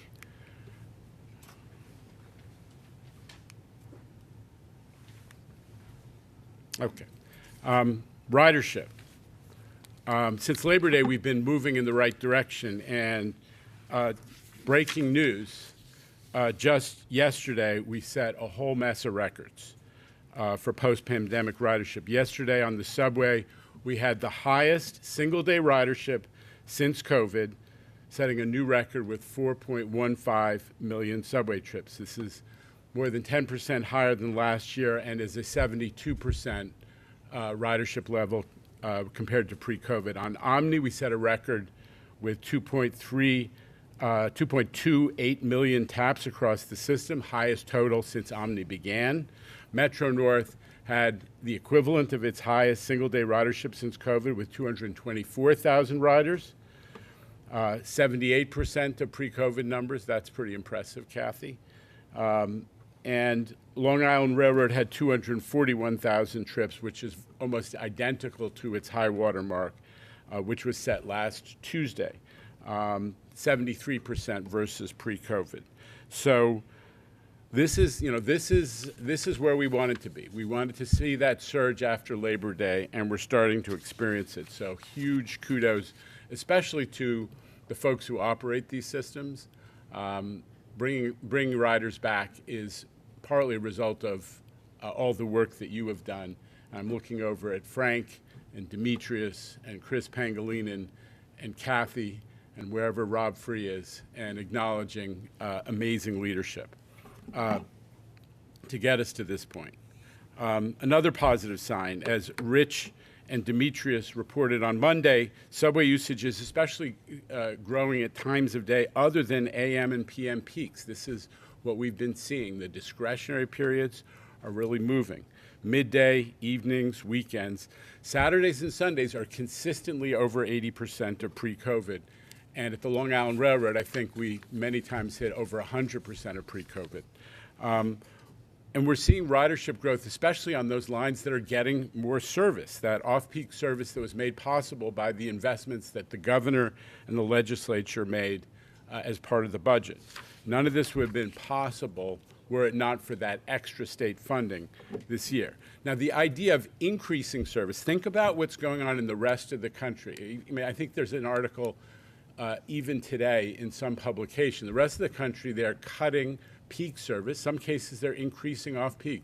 But widely, they're being forced to cut peak service and a great deal of service in order to offset their revenue situation brought on by pre-COVID. Thanks to Governor Hochul and the New York State Legislature, we are not in this position.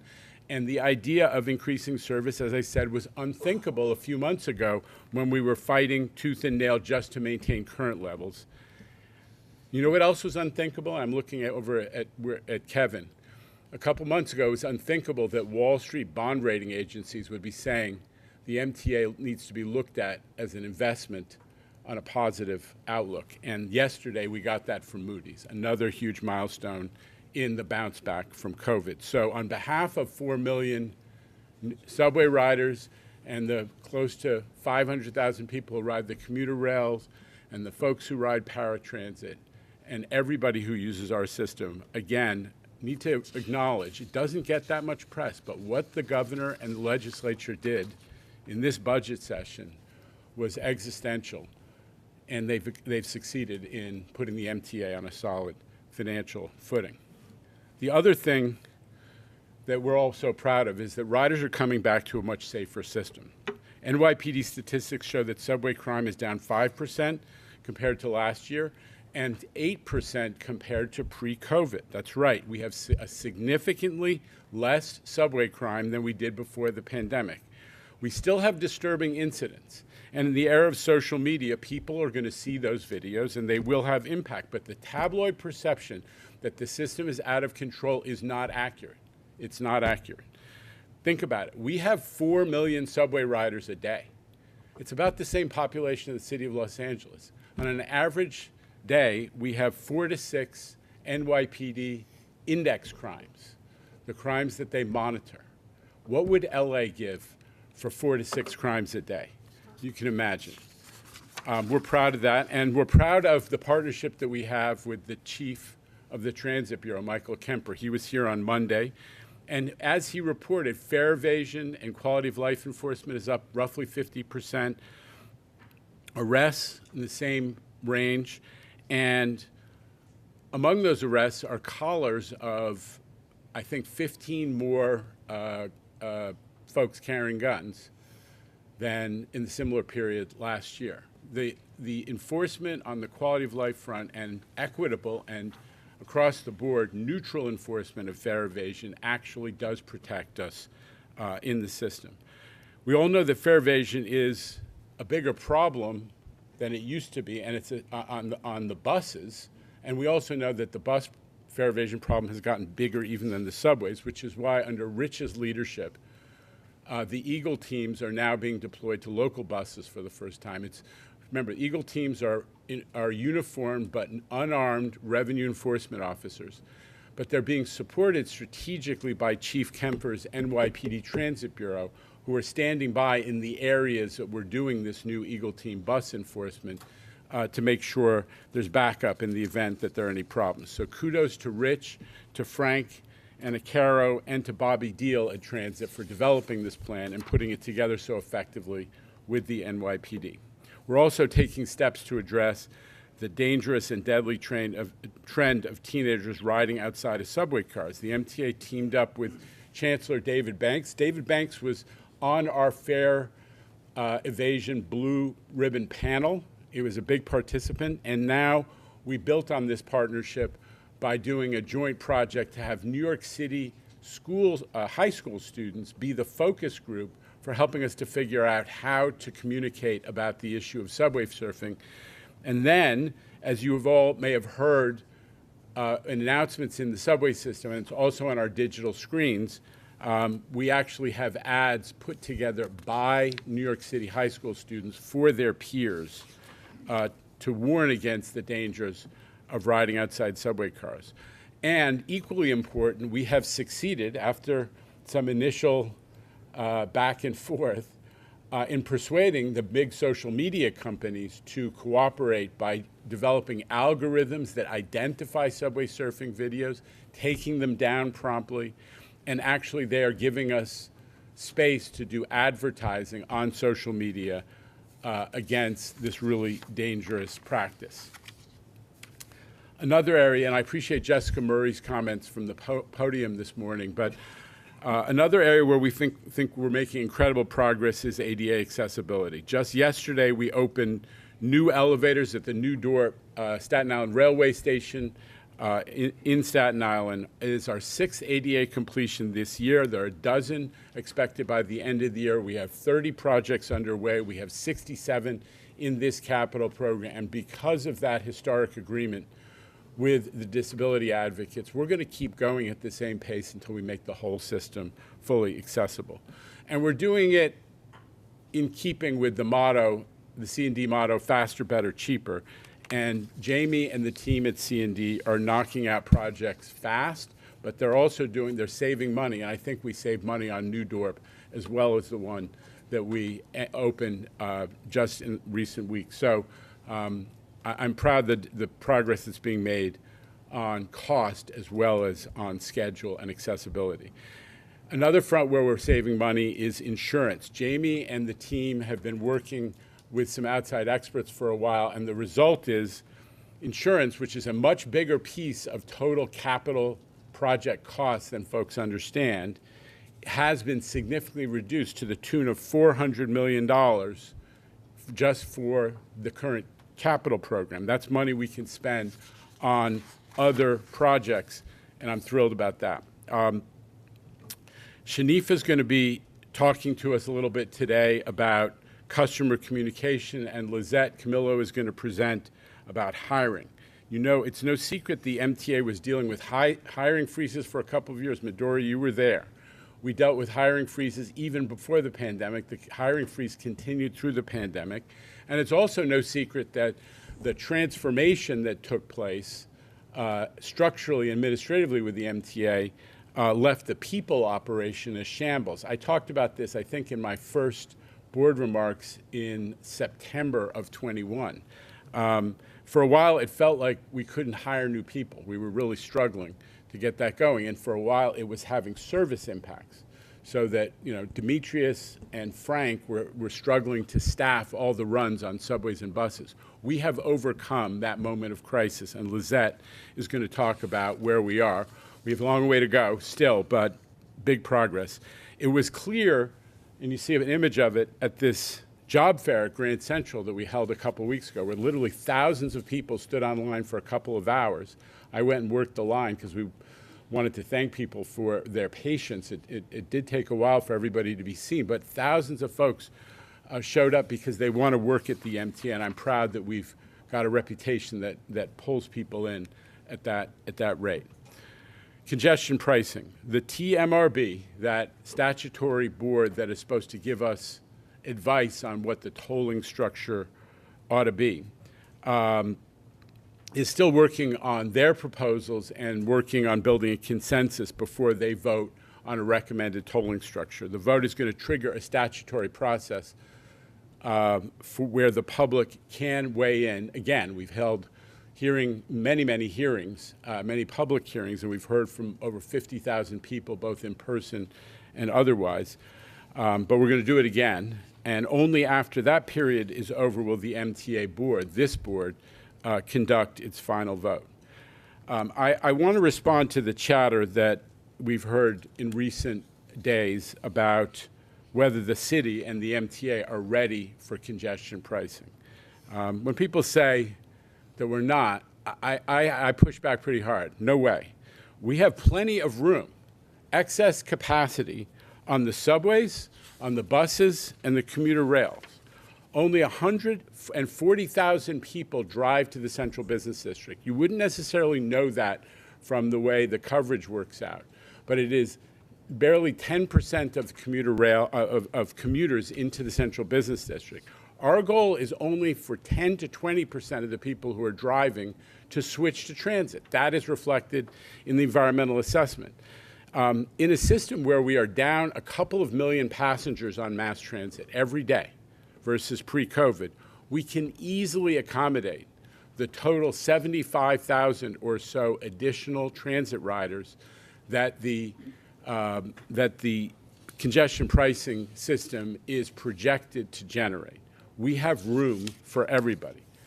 That said, I want to highlight a couple of things that we're doing that I think is going to help ease the transition to congestion pricing. We are prioritizing accessibility. We want to make sure that everybody has the opportunity to use transit.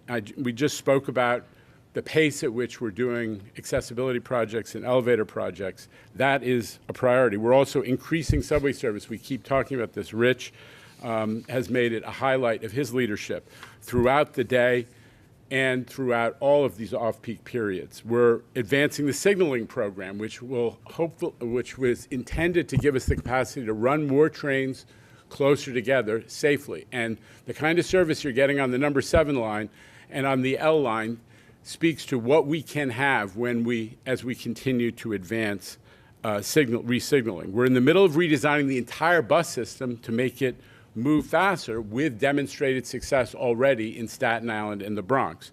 And we are working with the city to install new bus lanes and busways and to expand the use of automated bus camera enforcement to make buses move faster. We are dependent on the city for a piece of the strategy of accelerating bus speeds, but we are doing everything to make that possible. And I think everybody here knows, because we certainly talk about it enough, on the Long Island Railroad, we have expanded service by 40% due to the opening of Grand Central Madison and Third Track. So there is a lot of room in our mass transit system, but there's been a lot of work done, and there continues to be work done to grow its capacity even further. And none of this that I've talked about even includes the unprecedented action we're taking to make the system more affordable. People have been talking for years about making the commuter railroads more available and affordable to people who live inside the city of New York. And we're doing it. As I said, the Long Island Railroad service volume is up 40%, but now we have City Ticket, a 24/7, 365 program of significantly reduced, virtually half what the fares used to be inside the city of New York. Peak fares of $7 and off-peak fares of $5 wherever you want to go within the 5 boroughs. Total game changer for folks, Brooklyn, Queens, and the Bronx, who, for whatever reason, might otherwise be inclined to drive. Monthly ticket holders on the railroads. A lot of discussion about the fare changes and what we're doing with pilots, but the bottom line is that the largest group that we deal with on the commuter railroads, our monthly customers, are getting a 10% discount since 2022. Today, it is cheaper to be a regular commuter on the Long Island Railroad and Metro North than it was in 2015. How many things can you say are cheaper than they were in 2015? Well, being a Long Island Railroad or Metro North customer is in that category. And we did, and always with a nod to board member David Jones, we successfully advocated for growing the eligibility threshold for fair fares. So we're very hopeful and working with the city on ideas for outreach to make sure everybody who's eligible does sign up and get this benefit, to have folks who need and deserve an income-based discount to get that benefit as well. And now it's time to start looking ahead to the future. The next generation of capital projects that are going to help us to expand the network and bring our $1.3 trillion asset. That's the updated value of our system. I don't know how they came up with it, but that was actually done. A $1.3 trillion asset that we're all responsible for, and how do we bring it into a state of good repair?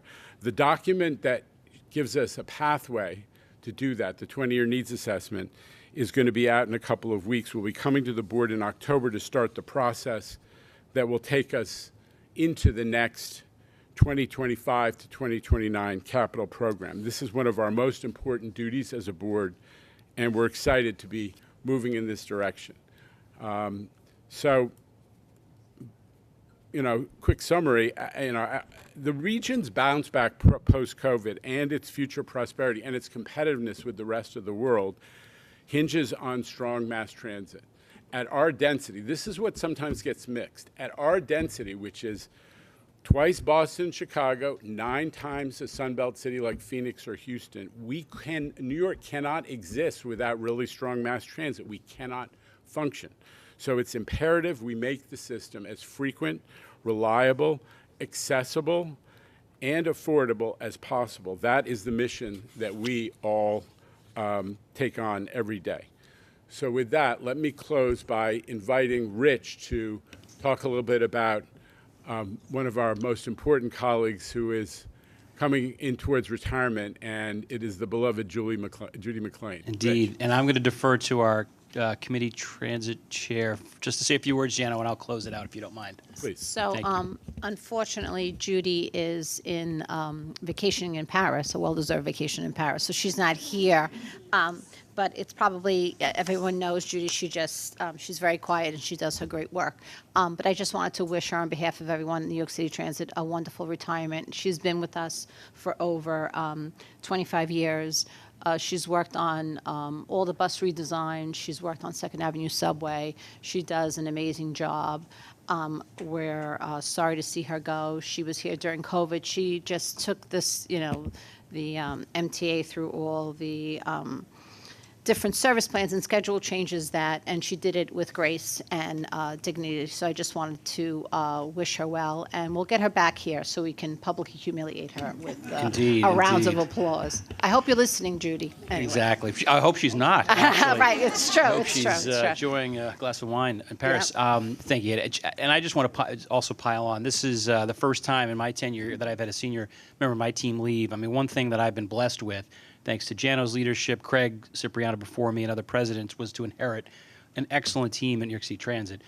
Judy is a star among stars, 25 years. And when I thought of her career, it's sort of like from a Dr. Seuss book, where you think of the character carrying 2 trays full of glasses and wondering how that character is not going to crash and burn. Because I think that she's negotiating track time between Demetrius and Tim Mulligan. She's trying to put out more service as requested, but also Kevin Willens is talking to her about the budget. We threw free fares at her and the bus team, obviously, but to come up with the 5 bus routes that were equitable. And as you can imagine, we disappointed 220 bus routes, and we only chose 5. She has been a wizard at making what seems to be seamless not so. To balance all that we have to do. And I'd even mention our labor unions, too, who have opinions about what bus routes should be and what depots. She's also been working with the LR team. To say that her shoes are large to be filled is true. And we will have an opportunity to vet her when she gets back. But folks should just know, the public should just know that there has probably been no stronger advocate that I've met to put more service out for you all than Judy McLean. So we will miss her. You will miss her. We look forward to vetting her when she's back. Thanks. Moving on to a couple other things.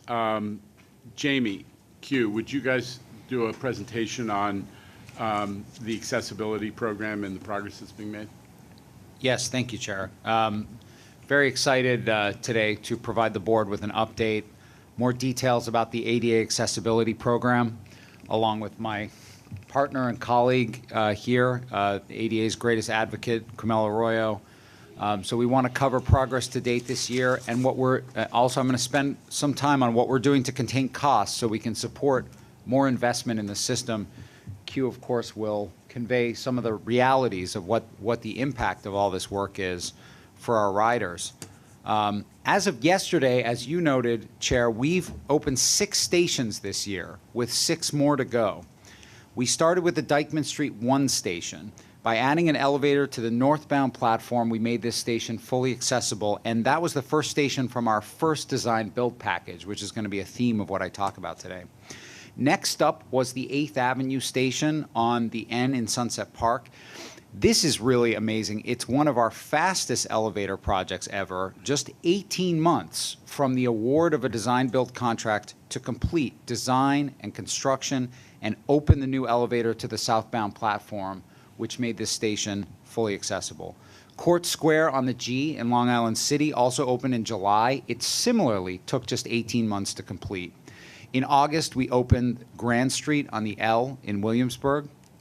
East 149th Street on the 6th line provides an important accessibility benefit to a neighborhood in the Southeast Bronx, whereas the event we held with the borough president noted we have lots of ADA station improvements planned in the Bronx, as well as improvements in the Southeast Bronx. This is not too far away from where we're building Penn Station Access, the 4 new Metro North stations in the Bronx coming into Penn Station. And yesterday, as was mentioned, we completed the first elevator ADA station in Staten Island, making 6 total accessible stations out of 21 on the Staten Island Railway. Huguenot Station is next. When you add these new stations, it means, to be clear, we've completed 23 stations since 2020. That is a lot. You can see them here. And I don't want to let this moment pass. Q's going to be more articulate about this than I am, without acknowledging that in each of these neighborhoods, the new ADA access we're providing transforms the lives of hundreds, thousands of New Yorkers.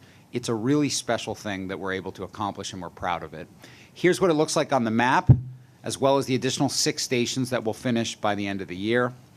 And we're just getting started. We have another 28 stations currently in construction. We're awarding New York at a very Newark at a very fast pace. We'll award another 16 stations this year. Since 2020, we've awarded contracts for an average of 13 stations a year. In the 35 years before that, we did just a quarter of that pace, as you can see here. All of this is made possible by our historic capital program, which has more stations included than the previous 3 programs combined, made possible by a $5.2 billion investment in subway accessibility within this program. And of course, we've made the commitment to keep going and get to 95% of stations accessible as soon as we can by continuing to maintain these levels of investment in future capital programs. But it's not just about how many stations we're doing or how much money we're investing. It's about, as you mentioned, Chair, getting these projects done better, faster, and cheaper.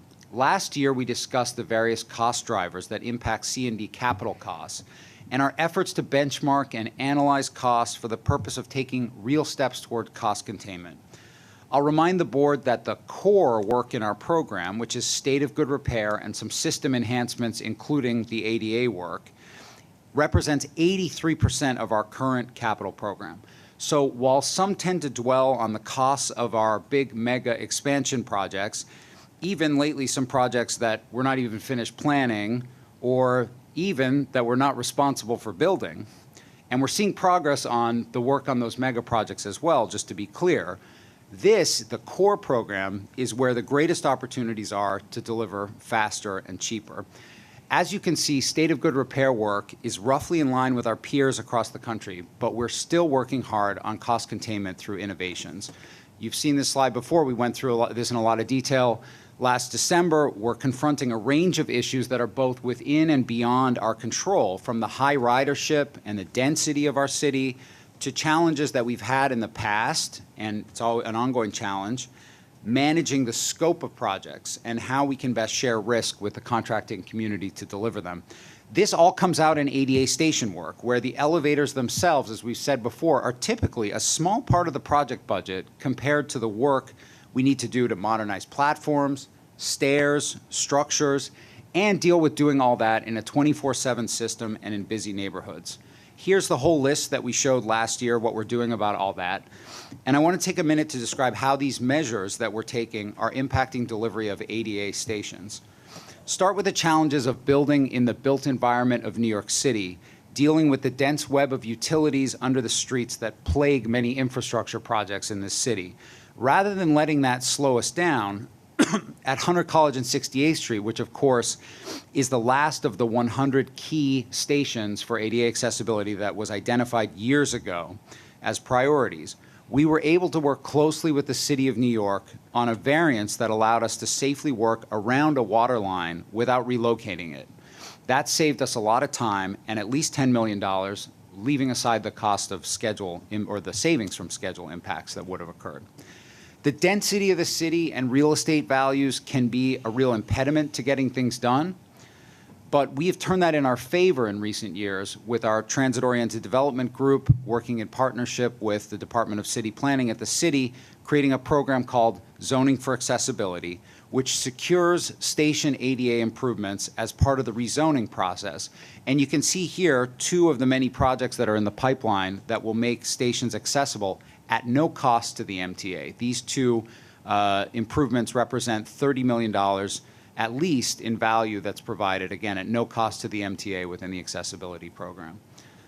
Sourcing materials and equipment is another challenge when we're working at the scale that I've described. By structuring contracts through bundling and alternative delivery models like the P3 that we awarded at the end of last year, we've been able to attract more talented contractors and vendors to work in our system. That makes a huge difference day to day in getting things done. And also introducing greater competition, including, in this case, an additional elevator manufacturer, which is really critical to diversifying the vendors that are supplying those elevators within our system.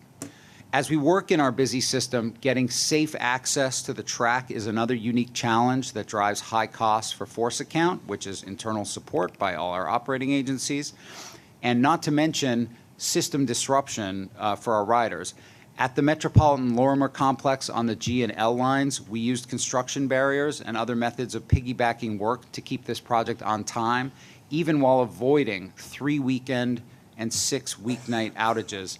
I always say, and I know my friend Rich agrees with me, you know, that's really the currency of work in our system is outages and labor support for us to do work, the flaggers, the work train conductors. So, you know, we need to minimize that as much as possible so it's not necessary. And we have a great collaboration finding ways to do that creatively. That saves us money and it saves us disruption for our riders. It's really important. Here we were able to do it.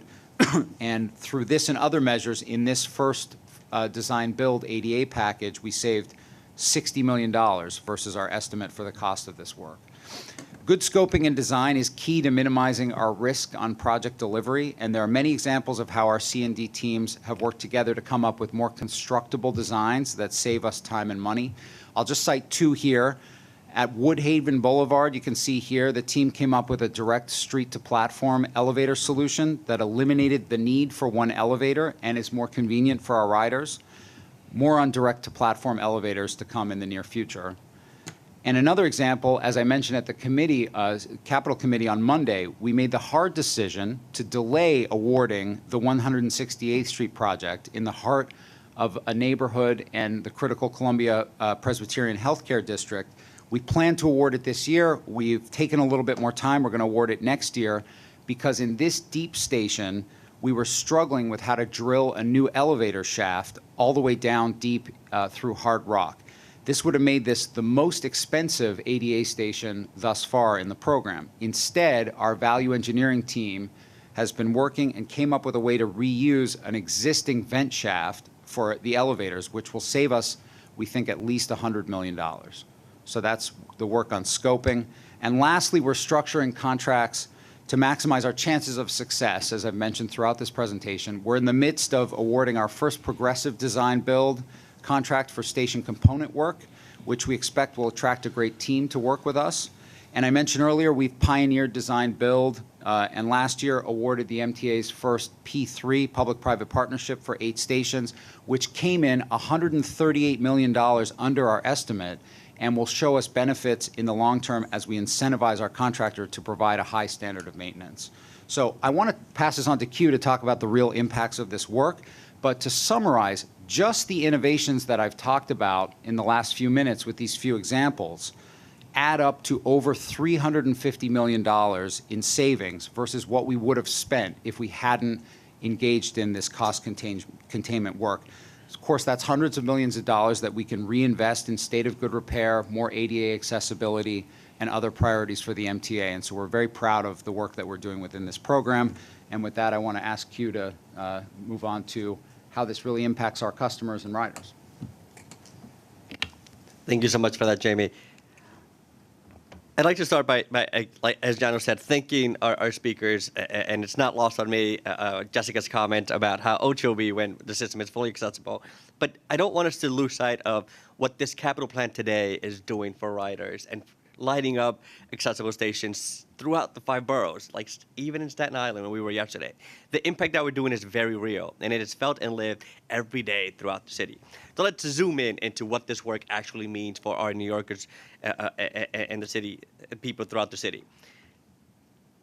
This photo really puts it all into context. It really talks to, you know, a photo means 1,000 words, and what you see here are the different stakeholders that benefit from our accessibility enhancements. Yes, the persons with people with disabilities, our aging community. New York, for the first time in its history, is getting closer to having more residents over the age of 65 than 5 years old, and that is a direct response. The work that we're doing is a direct response to that demographic. You see here people with disabilities, children, aging New Yorkers, and everyday average New Yorkers, able-bodied New Yorkers like Jamie over here, riding this elevator, riding the subway, utilizing our assets with his friends, families, and cared ones. So where are we today? Sometimes it can be hard to understand the impact of the numbers when we look at the system-wide, or it gets lost between the distinction of award, design, and construction. Every journey has a start and an end. So zooming in on a line will allow us to look at the impact that we're creating in many different ways. As an example, here we have the Canarsie L line, which is a high ridership line servicing big parts of Brooklyn and a small slice of Queens that has a lot of new technology investments, but historically not nearly sufficient investment on accessibility. Just a few short years ago, we had 2 accessible stations in Manhattan and only 2 in Brooklyn, one of which was only accessible in one direction. That meant long gaps of inaccessible transit options, especially in the Brooklyn L line customers, complicated, long, and multiple leg trips to get to work, school, etc., and not a lot of options and reliabilities for those Brooklynites. Where are we today? The Brooklyn L line has a drastic new reality. That has changed tremendously in just the last couple of years alone. All those numbers that Jamie showed about the acceleration of pace of project awards and completions, this is what it looks like for those L line riders. Since 2020 alone, we have lit up 4 stations on that line, completing renovations at the Brooklyn Terminal to bring the Canarsie Rockaway Parkway station fully into compliance, but also closing that gap of inaccessibility and inequalities that I spoke to earlier. Closing that gaps from 5 to 10 stations in between an accessible stop to 4 or fewer. It also means accessible subway service from Williamsburg to Brownsville, and that simply was not the case before. Adding elevators at Livonia Station, for example, unlocks a whole part of the system that was not there before for riders like myself. We're investing in fast-growing neighborhoods and those that have not had the attention they deserved in the past, as we saw yesterday in New York. And as a result here, these connections are not only for the L lines in those communities, but all the lines that merge along that ride. You have over 1 to 2 neighborhoods that are served by these stations and over 10 other lines that intersect along the way here. Where are we going? Finally, this is what the system can look like in just a couple of years from now, if we have the funds to complete the work that we'd like to do here. So you saw where we were, you saw where we are now. This is what the system is going to look like if this capital plan today that we have today is finalized and we're able to create all the change that we want to do. We're now going beyond those coverage of gaps of inequalities and getting to something that looks a lot closer to our ultimate goal. And you've heard it before from Jano, and that is one subway map for all our riders. No more having the accessible station map and the inaccessible station map. That means not just shorter coverage and gaps, but an accessible network that provides the connectivity that is really the magic of the subway systems. There's construction underway right now that will make the whole 14th Street, 6th Avenue complex accessible, including the L, and connections to the 1, 2, 3, F, and M. We're putting in nine elevators at that station alone to provide options for getting around depending on where you're coming from and going to, including 3 accessible street entrances. We're also making the whole Metropolitan Lower Moore complex accessible.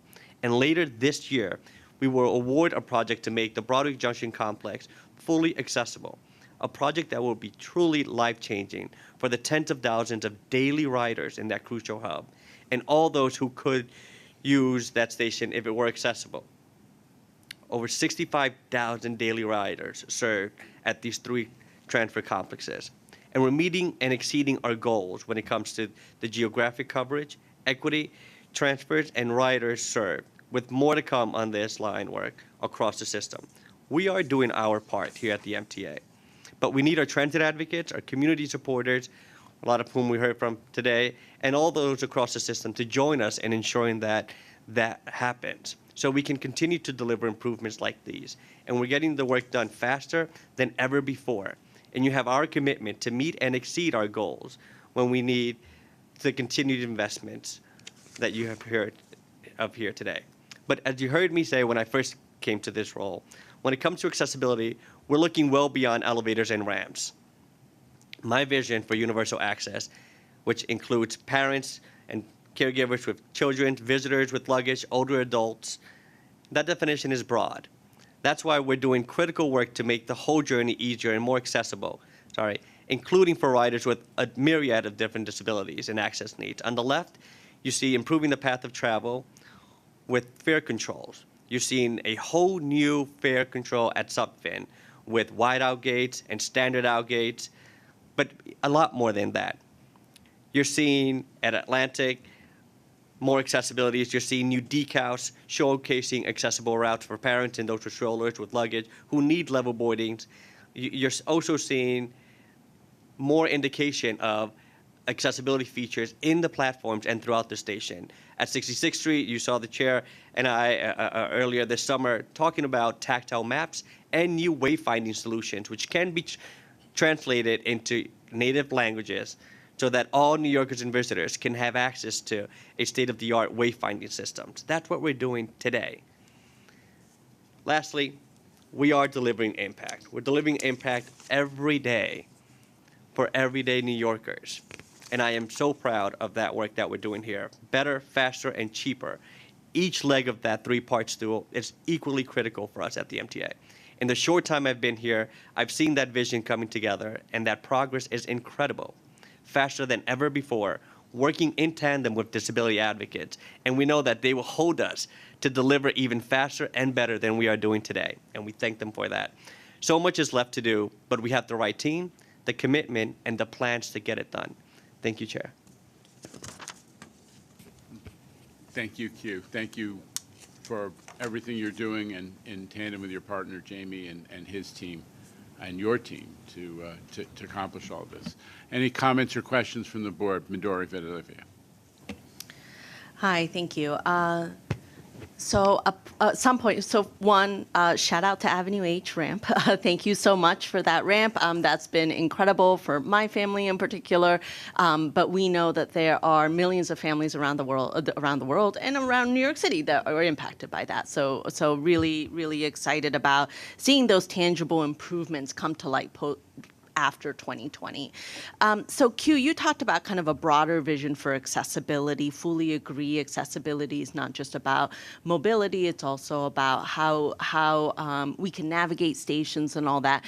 Can you tell me a little bit of specifics about what else outside of ADA elevators you're looking at in this capital plan, or any specifics about what we can expect with a capital plan, this capital plan? Actually, Commissioner, thank you so much for that question. You heard me alluding to, if we have a fully funded capital plan, you will be seeing more of this work in the coming years. You will see that gap, that closure of gaps system-wide being closed down, and customers won't be more than 2 stations away from an accessible station. But beyond that, beyond the ADA work that we're planning to do, and this capital plan outlined 67 stations that we were going to make accessible. And we are about halfway through there with awards and completion so far. But beyond that, what I was alluding to was congestion pricing. With congestion pricing, we are looking to fund that $15 billion hole that currently exists in the capital plan. And what that's going to give us is better paratransit, so that our customers in dedicated standard paratransit can get to those destinations. You heard from John Padulia, that 20-minute threshold that we'd like to implement. It's going to get us there. And we are already there, but it's going to guarantee that we get there for all of our customers. It's going to deliver buses that aren't the slowest buses in the nation like we have here in the Bronx and other parts of the city. It's going to get our customers moving in our bus systems, including our customers with disabilities. New York City Transit was the first transit system in America to have a fully accessible bus network. We are proud of that, but we want to get those customers moving in that fully accessible and reliable bus network system. It's going to get customers with disabilities moving around in more accessible stations. When we're able to complete this plan and make those 67 stations accessible. And lastly, it's going to deliver a more efficient and reliable and predictable transit network. You know, it's going to create a new lung for the city of New York. And actually, just last month, I was principal for the day at a high school a couple of blocks away from here, where students are learning to be first responders. They're literally learning CPRs. And these are black and brown students who live in Brownsville and upper parts of the Bronx, because first responders don't get to their neighborhoods in time. These students in these high schools are learning how to do the job that EMS would normally do because of congestion in our city. That is disgraceful. That is what this capital plan will deliver. It'll deliver emergency workers getting to those disasters. It'll deliver a new lung for the city of New York, and it'll deliver a more reliable and accessible transit system for every New Yorker and tourist.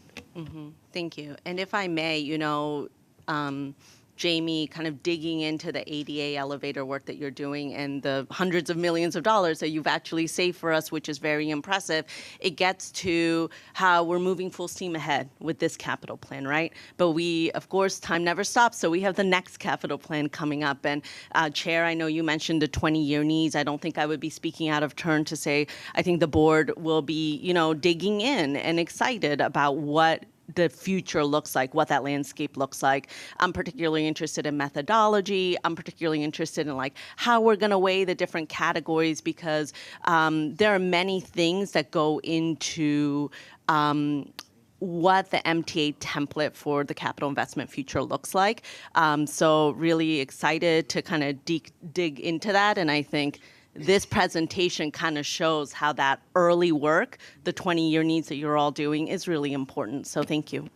Yeah, and may I just say, we should look forward to briefing the board and members of the public on that work very soon. I do also, in terms of the capital program and its funding, I would be remiss if I didn't note that so much of the funding for the ADA program really comes from the support of the federal government, whether through the formula allocations that we get, or we've had some allocations of discretionary grant funding for ADA stations as well. So it's really very much a partnership between us and the federal government on this program, and we're very pleased about that.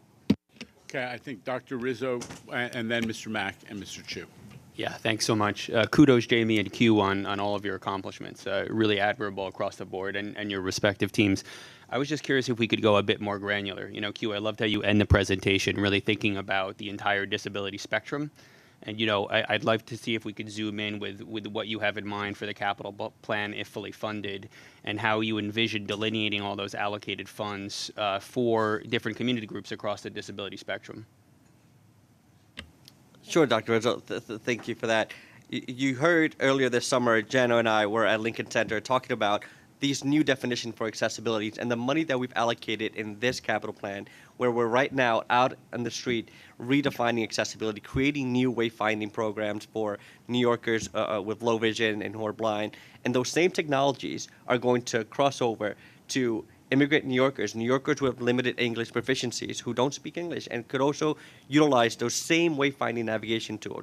That money that we're investing for the disability community is being invested in universal access. It's being invested to people who aren't disabled, who could also utilize from those same tools and new definitions that we have for accessibility. But to get more granular to your question, the work that we are doing every day is delivering access to all New Yorkers. We were in the Bronx last week, not at a fancy transit hub, not in a business district, in a central business district. We were at an everyday station on 149th Street, making a station accessible for the people of the Bronx so that they can navigate down to their work, to get to school, so that they can move around the city to see their families and loved ones. And so that the they is every New Yorker, not just able-bodied New Yorker. So that is the granular work that we're doing. And we want to do it system-wide.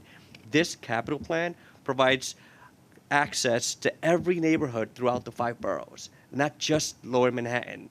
You heard me say it yesterday. We're going out to the better boroughs.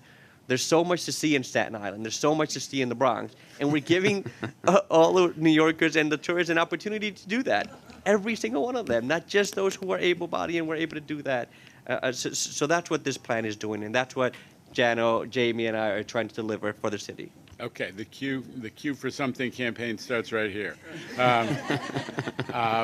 There's no truth to the fact that we did 149th Street Station only because it's Paige Graves' home station for where she grew up. No truth to that. But I would add, just to Dr. Rizzo's question, every ADA project includes all of the features extending to the variety of disabilities that the ADA recognizes and addresses. So when we do a station, we don't just do the elevators, and Q's been militant about this. We make sure that we're dealing with the whole spectrum, as you pointed out, Yeah. of ADA-related issues. No, I really appreciate that. And I just want to say that, you know, the disability density in New York is truly unprecedented. So it's not just the right thing to do, it's not just the law, but I really think it's good business and it's fantastic for our bottom line. Mr. Mack. Yeah. I was impressed, and we got to thank our mayor and his team for cooperating, saving us that money and going around the water main. As you know, and Jano, you know very well, value engineering can save an enormous amount of money on every single accessibility elevator. So let's keep our eye on that. Most important also is the reliability, as you heard with the speakers. Let's not forget that. Thank you. To that point, because I happen to have the stats in front of me, this month we had on the New York City Transit in-house, the elevators that we own, 97% availability. That's the standard, in excess of the goal. And on the third-party ones, the ones that are owned by other organizations and businesses, some by private co-ops and condominiums, we've pushed that number. And there have been problems, some of them, including the Barclays Center, which really burns me.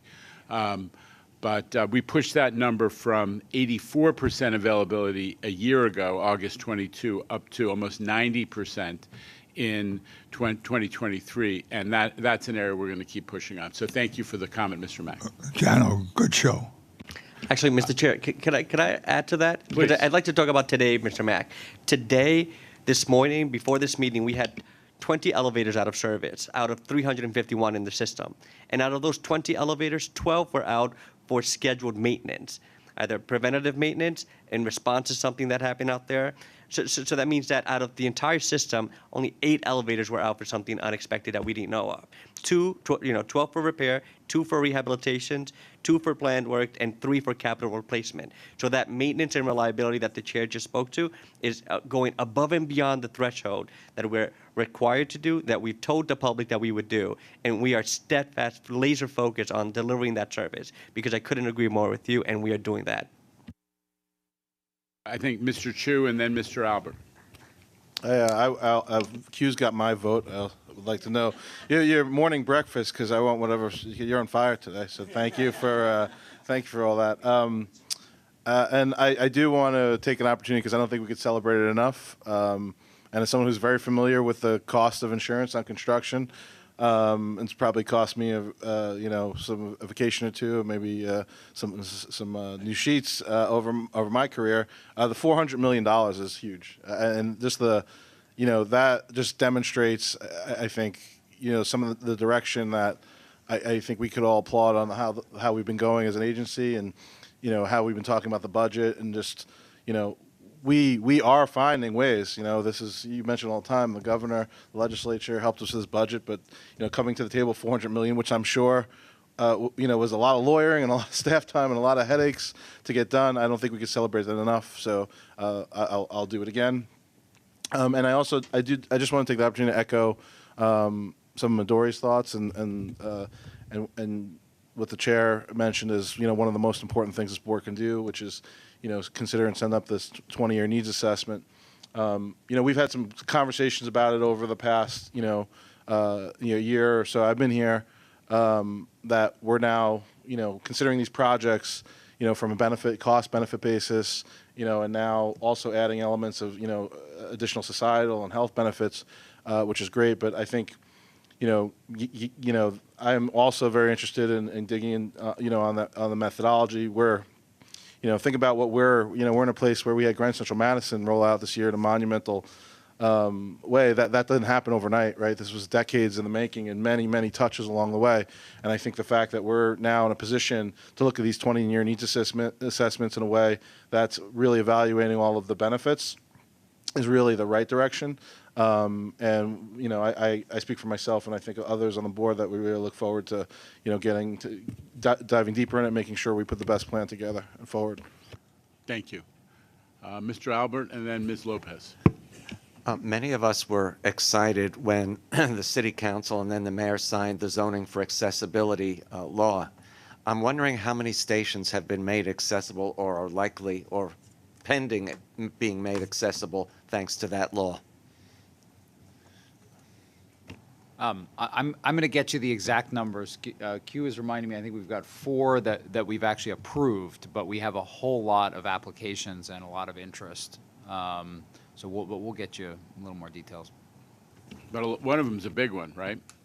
There's one that, I mean, the E-train on was 57. 57, yeah. That's right. I think So you know, it is a little bit of luck of the draw, right? Which projects are going forward when, but the principle is we've now connected development. If a development's taking place anywhere near a subway station that doesn't have accessibility, there are real incentives in the zoning law, which didn't exist before, for them to make that investment. So that is starting to pick up steam in the development community. Although we all know development, you know, the development pattern in New York has been slowed for a little while, but it is starting to have a real effect. Ms. Lopez. Thank you, Mr. Chair. 2 quick things. First of all, Jamie and Q, thank you very much for that presentation. And I'm hoping that some of the projects under capital will also include some real-time signage with respect to any elevators that are out of order, as based on the comments brought up by a speaker who joined us virtually earlier today. There's nothing more infuriating to have to get to an elevator and then you realize and you find out the hard way that it's out of order. As a person who is privileged to be physically able to get around however I need to, just imagine how it is for somebody who's wheelchair bound. The other comment, I just want to echo my colleagues on the board with respect to the 20-year needs plan. This is and I'm sure the chairman already mentioned it, this is a legislative mandated report that needs to be done. I appreciate that his staff is organizing briefings for us so that we can have more information. I myself, and I think I've shared this before, I'm very interested to see what projects involve Westchester County, and of course, in the Bronx and Long Island, of course. But I think just in general, I appreciate that we are going to have more time to talk about this and learn more. This is my first time going through this, so I appreciate all the time that we can to dedicate in this. Thank you. Appreciate it. We're really running behind, and I'm calling a little bit of an audible with the cooperation of my great colleague Lizette Camillo. We're going to do the presentation on customer service, but leave till next month the presentation on the people department, which, as I said, is moving in a great direction, but is a work in progress. Just in the interest of time. So having no other comments or questions from the board, I think I'll turn it over to Shanifa. Thanks. Thank you, Mr. Chairman. Since I've joined the MTA, there's been many conversations and sometimes debates about the effectiveness of transformation. So I would have to say for myself, and Rich was, trying to debate me this morning still about the topic. But I would have to say for myself, the merger of the customer service team and the service communication department has been one of the success stories that I can say firsthand that I've witnessed. We're talking about combining different groups of dedicated employees from across various agencies and departments and putting them together to operate in the best interest of our customers. The chairman recently sat down with key members of our team and heard firsthand the progress that we've been making over the last couple years and how we've adopted this high-touched approach to address our customer needs and concerns. So just by way of background, the customer service team serves as the most central point of contact for all of our customers. We're talking about whether those customers call, call in, send emails, use snail mail, or use our online customer forms.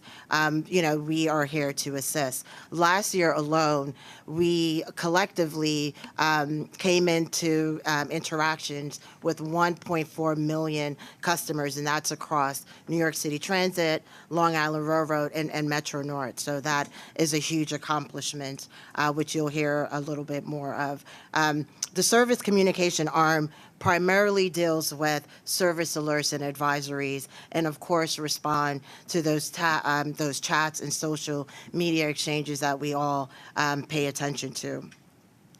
Recently, the team rolled out a new robust way to encourage customers to be more aware of service disruptions way before they leave their house so they can plan accordingly, and Kevin will go into that in a little bit. But enhancing the customer experience and keeping our customer informed is the foremost mission that the team comes into this building and other areas day in and day out, and that is the fundamental component. So that is something that we sort of eat, sleep, and drink and believe in. And we want to thank the board for their investment, which has brought in new technology upgrades and real tools that have made that commitment a reality. I can go on and on and on and talk about the great accomplishments that the team continue to do day in and day out, but I've asked them to sort of prepare a brief video, sort of a day in the life of our New York City Transit Contact Center that is in this building, so you can see firsthand some of their daily experience. So please turn your attention to the video screens.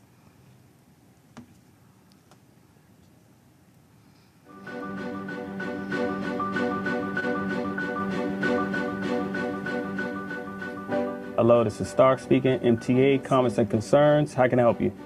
The Customer Services Contact Center at New York City Transit, Metro North, and Long Island Railroad handle about 1.4 million calls, emails, and chat from customers a year. And we are on track to exceed that number in 2023. At our largest group, New York City Transit, we currently have 44 agents, and our hours are from 6 a.m. to 10 p.m. every day. Customers call us for everything, from travel directions, questions about Omni, or if they lost something in our system. In the past, our wait times to speak to a representative were less than desirable. Last year, we implemented Genesis CCAS, which covers our contact centers across the MTA, and the Salesforce Customer Relationship Management System, or as we call her, CASI. By leveraging these combined technologies, the average call wait time is down to around 2 minutes, which is a substantial improvement. As core volume clients' productivity has also improved with additional tools at their fingertips, our agents have an easier time providing information because of the integration with CASI. Hello, good afternoon. This is Mr. Mitchell from New York City Transit. May we help you? You're traveling in a wheelchair and need an accessible trip? Of course. Let me help you with your traveling plans. The integration lets us quickly see who the customer is, if they already have an account or have called us previously. Then we can handle their questions in a more timely manner. Another really big innovation is that anytime we need to document a customer's call, we can do it in the same system. If their issue needs to be escalated, we enter it into CASI for the customer engagement team. Once our team gets the case, we evaluate it, determine the best course of action to take, and follow up to make sure that the problem gets investigated and addressed. CASI also has reporting and dashboard tools that enable us, along with supervision and field staff throughout the agency, to collect and visually display customer feedback in a way that we've never had before. We also have a global search tool that allows us to look up anything in our system related to a customer, a station, or really any topic.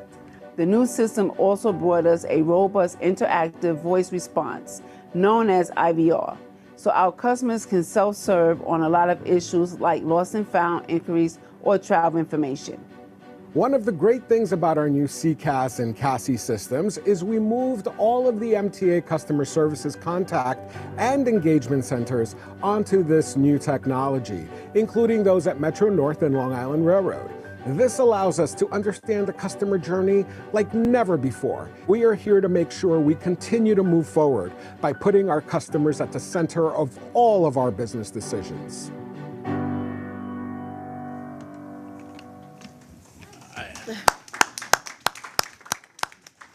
A lot of the folks who were in that video are in this room, and I just Yeah. got to say, kudos to all of you, because we know what you do, and you're pretty good movie stars as well. So thank you.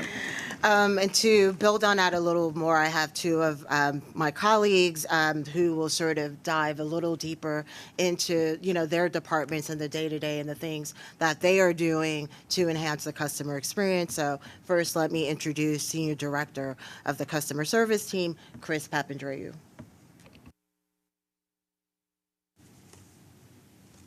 Good afternoon to my esteemed colleagues and members of this board. Thank you, Shanifa Riera, for your leadership, and thank you, Chair Lieber, for your support and for the opportunity to showcase the expertise and professionalism of the MTA Customer Services team. It's an honor to be here today, and now let me just tell you a little bit more about us.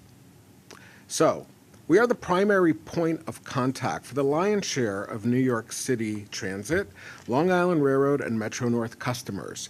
As the video showcased, our contact center reps are at their desks handling phone calls and train time chat from 6 a.m. to 10 p.m. every day to assist customers. Our customer engagement team handles print, electronic correspondence, including all the items received through our online feedback form, in addition to escalated phone chat and social media interactions. And as you heard earlier, in the last year, we handled more than 1.4 million calls, emails, letters, and chats, and we expect to exceed that number this year. Now, how we're changing. Moving forward, customer service is dedicated to utilizing creativity to find better ways to connect with customers. Towards that end, we introduced innovative training pods, small group meetings where contact center staff review calls and role play to improve our customer interactions. This provides staff with ways to share common strategies to communicate with our customers and solve some of the more complex issues that come up into their day-to-day work. Always striving to improve that customer experience, we developed a program and strategy for connecting customers directly to our leadership team and agency presidents right at their home stations. Special thanks to President Rich Davey and Kathy Rinaldi and their respective leadership teams for hosting these informal meet and greets throughout the MTA system, including the Transit Talks, Bus Talks, and Connect With Us events. Through these outreach efforts, we've helped move the needle in getting customers signed up for important programs like New York City's Fair Fares Initiative, which assists income-eligible customers with subway and bus fares, and now has well over 300,000 enrollees. We are also building awareness to other valuable programs, such as our partnership with ID NYC and the MTA's critically important Omni initiative. You'll be happy to hear that our special Omni brochures have been moving like hotcakes, with more than 500,000 disseminated throughout the system. Shout out to Gene Ribeiro for that and all their help. Okay, and moving to what technology and platforms we're using in enabling action on customer feedback. In 2022, we updated and modernized our customer relationship management CRM system, powered by Salesforce, who is a real big leader in CRM technology, which we named CASI, our shorthand on customer assistance system. CASI has really improved the way we communicate with our customers, utilizing a wide array of channels. This allows for a quicker resolution of incidents and sharing concerns for operating departments throughout the MTA. Additionally, at our contact centers, we implemented a new CCAS platform, which stands for Contact Center as a Service, powered by Genesis, a leading software platform which also integrates with our CASI CRM system. This offers customers a more interactive session while allowing our phone agents to help our customers faster. Furthermore, the integration of these systems gives us a broader view of the customer, allowing us to identify and tie their experiences together while traveling across the MTA system. We have already seen improvements to the customer experience. At the New York City Transit Contact Center, average wait time is down to 2 minutes and 25 seconds. In previous years, averages had reached as high as 9 minutes. Railroad wait times are even lower at less than 1 minute. For customer engagement, average days to case resolution improved significantly for New York City Transit and Metro North, 33% and 14% 8% faster comparing 23 to 21, while Long Island Railroad held relatively steady while managing a much higher volume of feedback. All three agencies were within their 14-day average case resolution threshold. And get this, the majority of the cases, 57%, were resolved within a day or two. This investment we made in technology are a win for the MTA and its customers. We are happy to be utilizing a platform that allows us to see emerging concerns earlier and fix those problems before they evolve into bigger ones.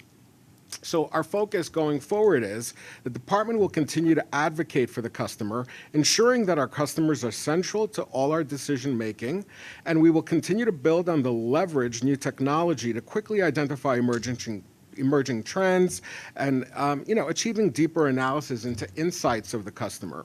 We will continue to ensure that management and supervision have access to CASI and new dashboard and reporting tools to better monitor and managing calls and cases. We will also expand our outreach efforts to retain and boost ridership, find innovative ways to reach customers, foster goodwill, and offer products and services that will help them go that extra miles. In conclusion, I'd like to acknowledge some of the stars from the video and our leadership team from Customer Services who are here today. Please stand up. Colette Anderson, the Director of New York City Transit Contact Center.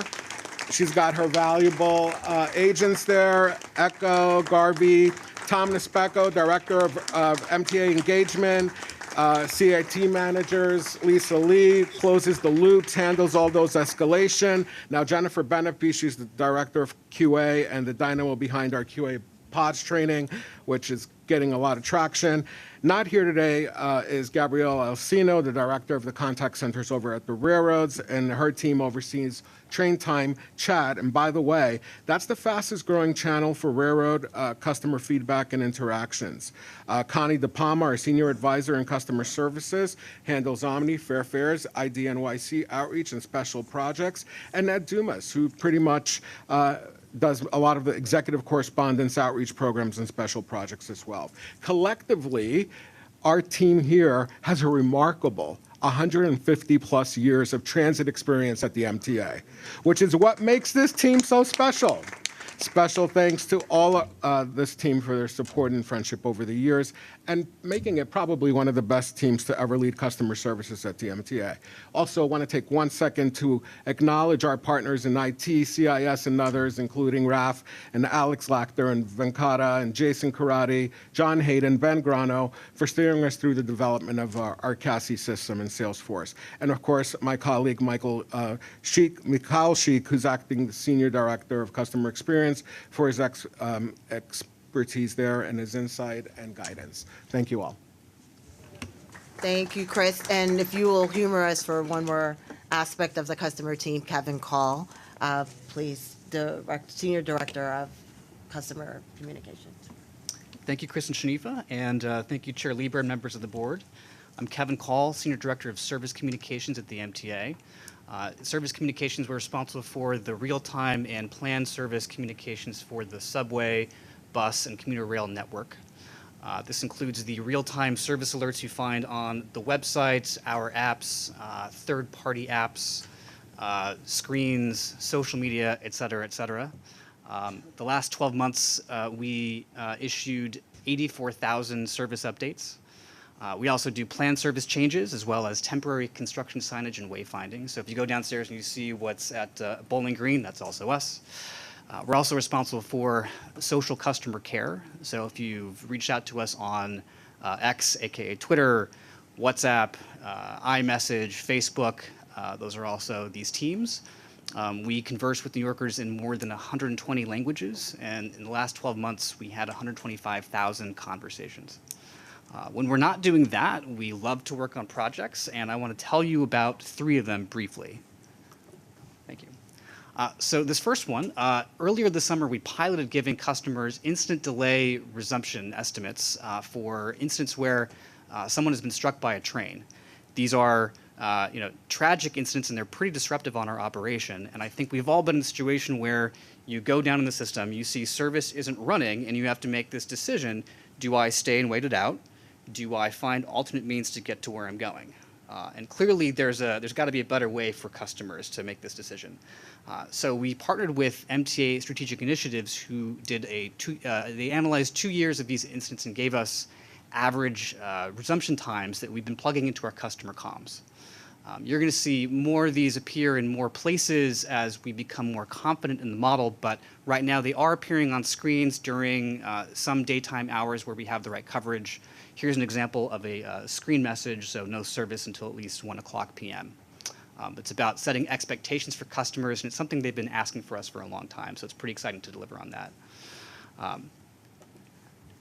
Next, weekend service diagrams. We really love maps here, so we've been working with a few teams, operations planning and marketing production, to create weekend service diagrams that show when and how service is running on the weekend. This involved, establishing concurrence on the symbology we use to represent these changes, and then coming up with the workflow to produce, QA, and distribute these maps. And in the next quarter, you're going to see a real expansion of where we place these as we sort of harness the full power of our digital screen network. But we really love this product. And the last one, we've been working on setting up the MTA's next generation customer relationship management system, Salesforce Marketing Cloud. Marketing Cloud is the premier digital marketing platform used by some of the biggest companies around the world. Think American Express, Amtrak, every major airline.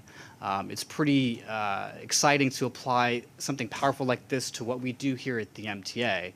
And it's going to start delivering something that I think we've all wanted, which is proactive notifications about when and where service is running or is not running, and what the MTA is doing to make your ride better. So that you don't need to be in the system to find out what's going on. You can get this from the comfort of your home. So you're familiar with a couple of these products perhaps already. Last year we launched the MTA Weekender, which is a weekly newsletter that outlines the major service changes around the system. I'm thrilled to say it has a 91% customer satisfaction rating, which is just very, very high for us. And I want to thank Amy Plitt and James Giovanni for all of their work in setting this up.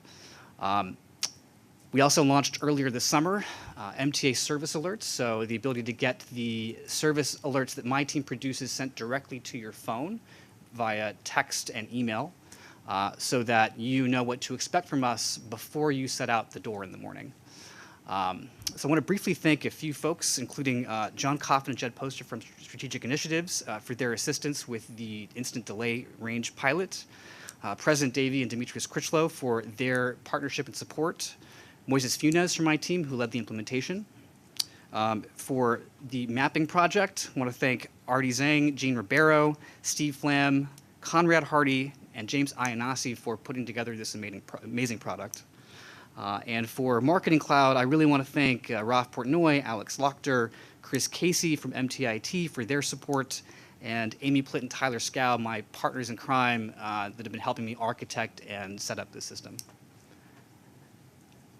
Okay.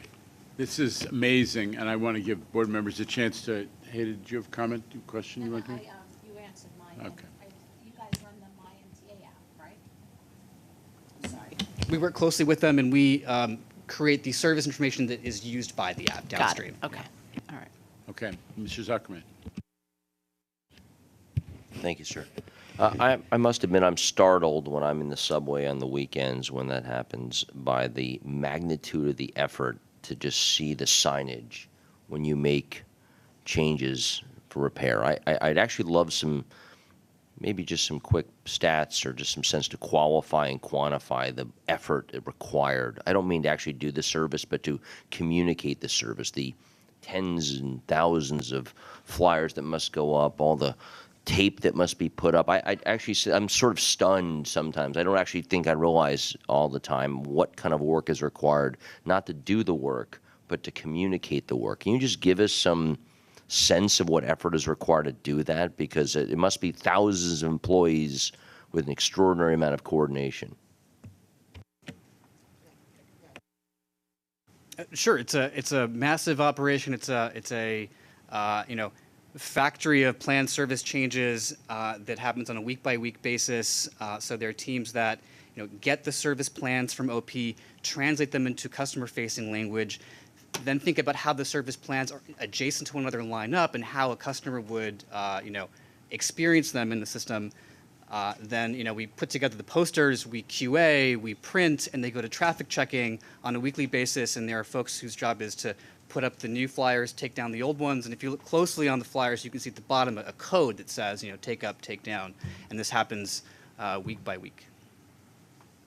I was going to say there's an army of traffic checkers that report to Judy, actually, that actually go out and put up that signage. So we do work closely with the customer comms team. It's an extraordinary effort, to your point, Neil, which is why the coming map that was displayed, we're really excited about in transit, because hopefully it will reduce the need to put up all those posters, and actually we can get real-time maps up for our customers. I think that's going to be a game changer. Well, this is the aforementioned Judy of Paris. Yeah, okay. Well, Indeed. Hopefully we have a plan after she comes back, or doesn't come back, I guess. So, and by the way, that was a layup question, by the way, if you didn't notice. But I've already previously complimented our incredible app. I mean, it is. I'll just say one more time for the public. It is unbelievable. You can pull into a station, open up the app, and before the doors open, when service connectivity comes back in, you can know whether it's better to get off the platform to change the next train, or stay on where you are. That is an extraordinary world-class app, I'll tell you.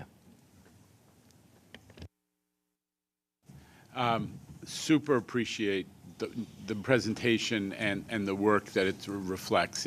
Nothing's more important than making sure we're doing a good job of customer communications and making people feel confidence in our system, not just for the quality of service, but the answers that they get. So Shanifa, and to everybody in the team, and I think Chris and Kevin have managed to name most of them, but for everybody, just a big thank you. We're going to hear from Lizette next month about the people organization. I just want to say that, again, the customer comms that you heard about, that operation, is the result of a successful transformation adaptation.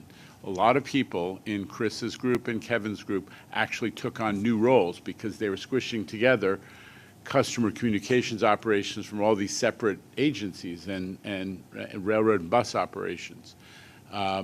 They created a new organization, and you can see that they're really firing on all cylinders. So that's a transformation success story, and we're going to keep focusing on that.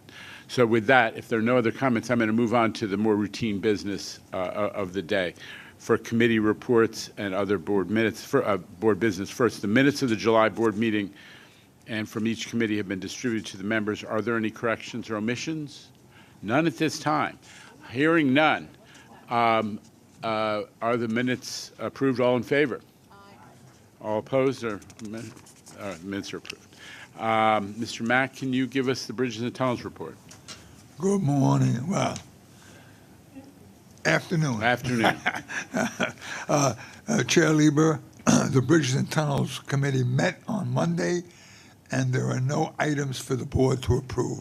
Thank you. Thank you. Railroads, Board Member Chu. Mr. Chair, the Joint Railroad Committee met Monday and reports the following. There is one non-competitive item for Metro-North Railroad for $8.6 million. The committee recommends this item, and I move it. Second. Mr. Mack, all in favor? Any opposition or abstention? The item is approved. This concludes the Joint Railroad Committee report. Transit, Ms. Mahaltzis. Thank you, Mr. Chair. The New York City Transit Committee met Monday and reports the following. There was one modification to a personal service contract for prognostic maintenance services in the amount of $3.3 million. The committee considered this item, however, there was no quorum present. Today, we seek the board approval of this item. I'll make a motion. May I have a second? Second, Ms. Soren. All in favor? Any opposition or abstention? The item is approved. This concludes the New York City Transit Committee report. Blanca Lopez, would you deliver the Capital Committee report, please? Will do. Good afternoon. The Capital Program Committee met on Monday and reports the following. Construction and Development had 6 actions, which includes 2 competitive and 4 ratification items, totaling $438.3 million. The committee recommends these items, and I move them. Second, Mr. Chu. All in favor? Any opposition or abstention? The items carry. This concludes the Capital Program Committee report. Mr. Zuckerman, the Finance Committee. Thank you, sir. If you'll indulge me for 1 second, because when you gave your intro remarks, you said something very quickly, but I want to just highlight it, which is this re-rating from Moody's is a very big deal. And I want to thank Kevin and his whole team for doing that. I don't think everyone realizes the value of that. Just some quick math for everyone. Basically, when you get re-rated, you get about 17 basis points on average across different tranches of debt. And that equates to about $1.7 million for every billion we borrow. That's real savings in our pocket just by actually having a really clear plan. So from the governor, the legislature, Jano, and Kevin, your team, that's real money, real savings, and it's not just paperwork. It's not just something theoretical. It's real and it's real value. So thank you, Kevin, for that work. And with that, I'll continue with the business, which is the Finance Committee met Monday and reports the following. There was one action for board approval. The item seeks approval to establish a budget and take the steps necessary to finalize the procurement of our owner-controlled insurance program known as OSIP that Jamie described earlier. The committee recommends this action, and I move it. Second? I second. Ms. Lopez, all in favor? Aye. Any opposition or abstention? The item carries. Okay, there are 3 procurement items this month, 2 competitive and 1 non-competitive, for a total of $19 million. The committee recommends these items, and I move them. Second? Ms. Mahaltzis, all in favor? Any opposition or abstention? The items carry. Finally, there are 6 real estate items this month. The items include 2 administrative items for MTA headquarters and 4 transactional items. The committee recommends these items, and I move them. Second? Mr. Chu, all in favor? Any opposition or abstention? Thank you. The real estate items are approved. Thank you, sir. This concludes the Finance Committee report. Okay, this concludes today's agenda items. May I have a motion to adjourn the meeting? Ms. Soren, second Ms. Lopez, all in favor? We are adjourned.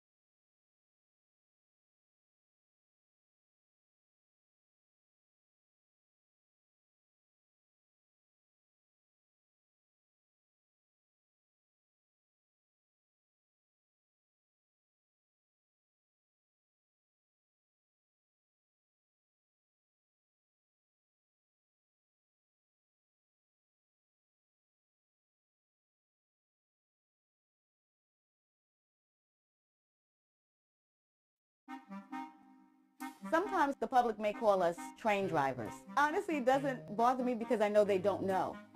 My name is Keisha Cole. I'm a train operator, and I've been with MTA for 6 years.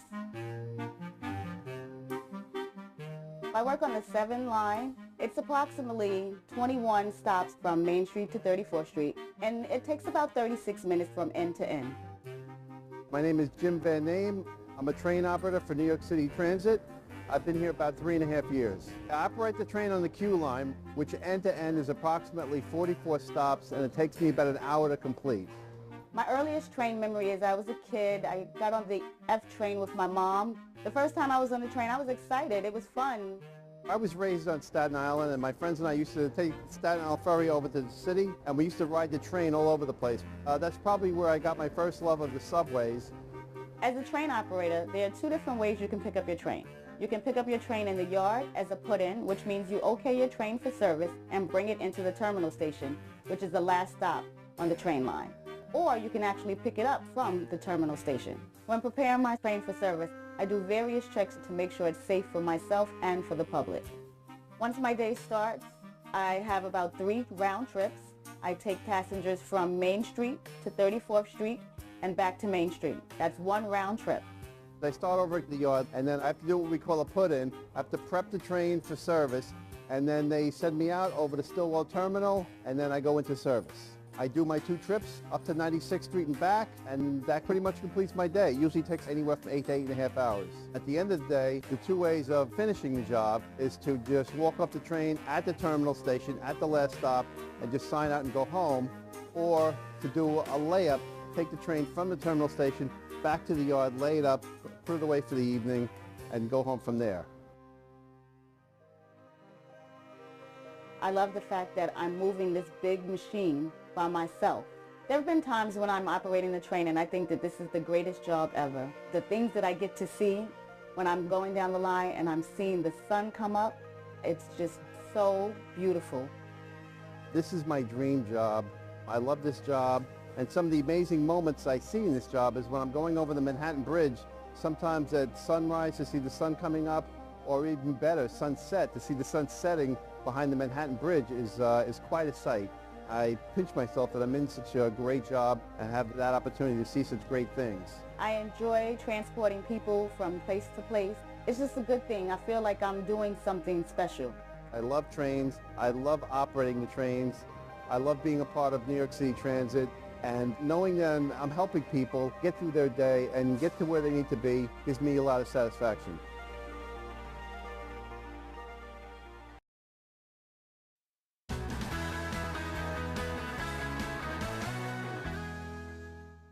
What does a system operator do?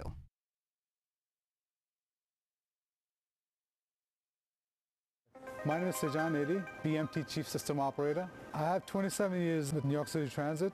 As a Chief System Operator, I'm in charge of the supplying of DC power, traction power. The system operator's responsibility is to oversee all the third rail power that we provide to run the trains in the New York City Transit system. The way that we power up the third rail is we get electricity from Con Edison.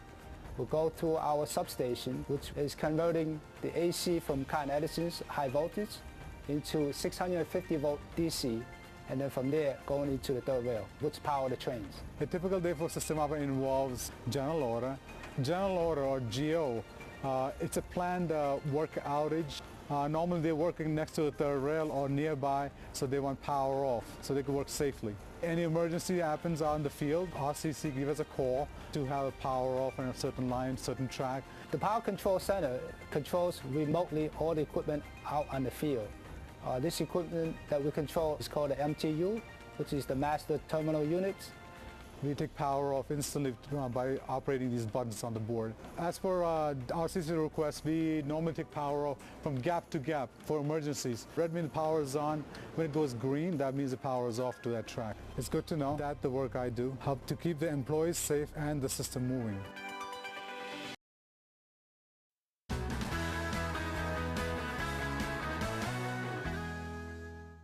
What does a record do?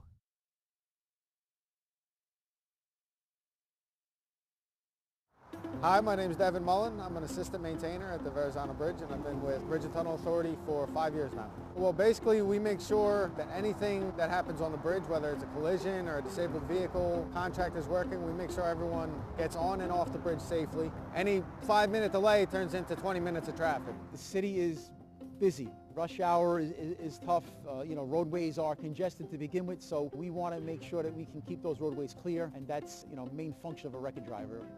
Every day they save the day. That little disabled vehicle, if that disabled vehicle is not removed, a lot of people are not getting to work in the morning. So that quick response is going to determine how the rest of the day is going to go for a lot of people. They are the go-to guys. We depend on them on a daily basis, and they perform their job very well.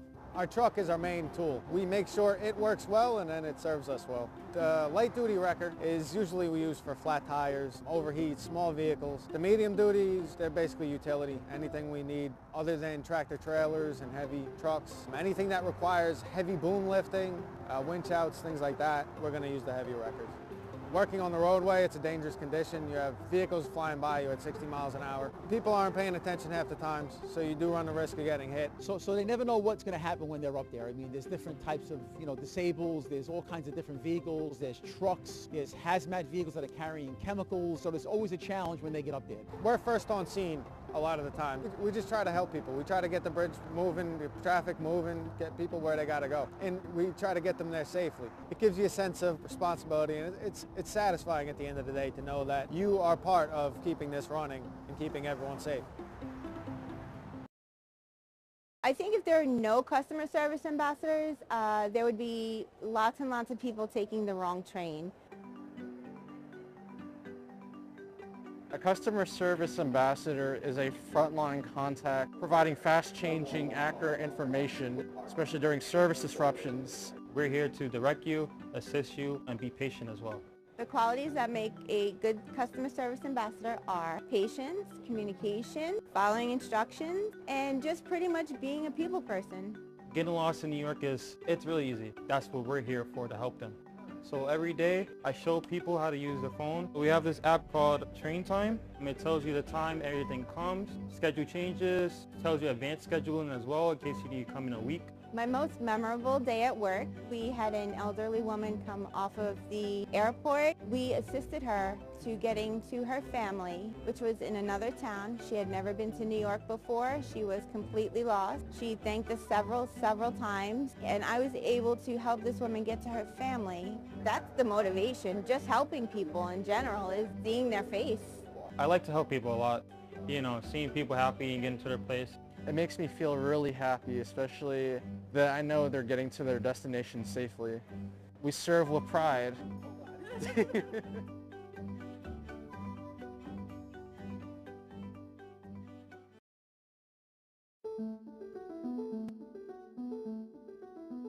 My name is Winnie Espada. I'm a car appearance maintainer, and I've been doing this job for 10 years. I work out of Shea Yard. I was interested in helping the community, the public, so when our passengers get on the train, they'll see that I cleaned it. I'll feel good that I did the job, that they're comfortable and they don't have to worry about the mess because we took care of it. Well, I always had a background in cleaning with janitorial work and also car detailing. So I came to the railroad and used my skills that I learned from there to help clean the trains. I like working on the train, working with the equipment. I always enjoy cleaning, so that's really it. A typical day is thorough cleaning here in the EIC dock, where we take the seats apart, make sure the sides of the seats are clean from garbage. Any newspaper cans that are left behind, we clean that up. Clean the windows, we take care of the doors, we make sure that the engineer's cab is clean and ready for him to go for the day. So we take pride in making sure we sanitize everything from the bathrooms itself and everything the customer put their hands on. So, you know, it's very important to make sure we take care of our customers here. We sanitize everything. My work is important because we have to make sure the trains are clean, especially in the times of the pandemic. We have to make sure the trains are disinfected and ready for all riders to be comfortable getting onto the train. There's a lot of anxiety going on right now with passengers and customers getting onto dirty trains. So our job is to keep everybody safe and keep everybody's head in the right place.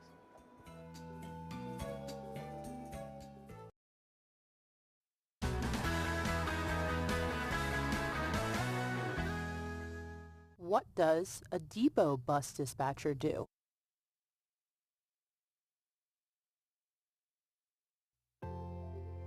My name is Veronica Torres. I'm a surface line dispatcher. I've been with Transit for 15 years, but I've been a dispatcher for about 6 months. Being a dispatcher is a big opportunity to broaden my experiences. I like working with people, so that also gives me an opportunity to interact with the bus operators and other people as well. From the time that the bus operators come to report, we have to make sure that they're in full uniform, that they're fit for duty. Then we also have to give them the buses to go out into service, make sure that the service is done on time, that the buses are safe and fully functional. Dispatchers that are outside on post are watching the buses, make sure that they run on time, making sure that the customers are okay, answering questions on the road, making sure safety and compliance is at 100. We have the yard dispatchers, we have the crew dispatchers, and we have the general dispatchers. And these are all various functions. In addition to all these three functions, we also have the road dispatchers who goes out on the road to take care of the day-to-day activities on the road. Patience and empathy make for a great dispatcher. Because I've been a bus operator for so long, I understand what it is that they do and what it entails, and I'm very empathetic to what their needs are. What we do is so important as a whole. Without the dispatchers' cohesiveness and working together, the bus operators also in unison with us, because we can't do our job without the bus operators also doing their job. So with everyone working together, it just makes for a smooth process.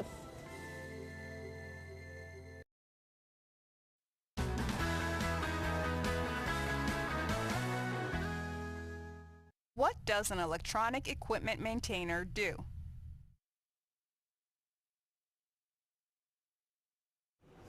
Paul Julian, electronic equipment maintainer. I've been in transit for 5 years.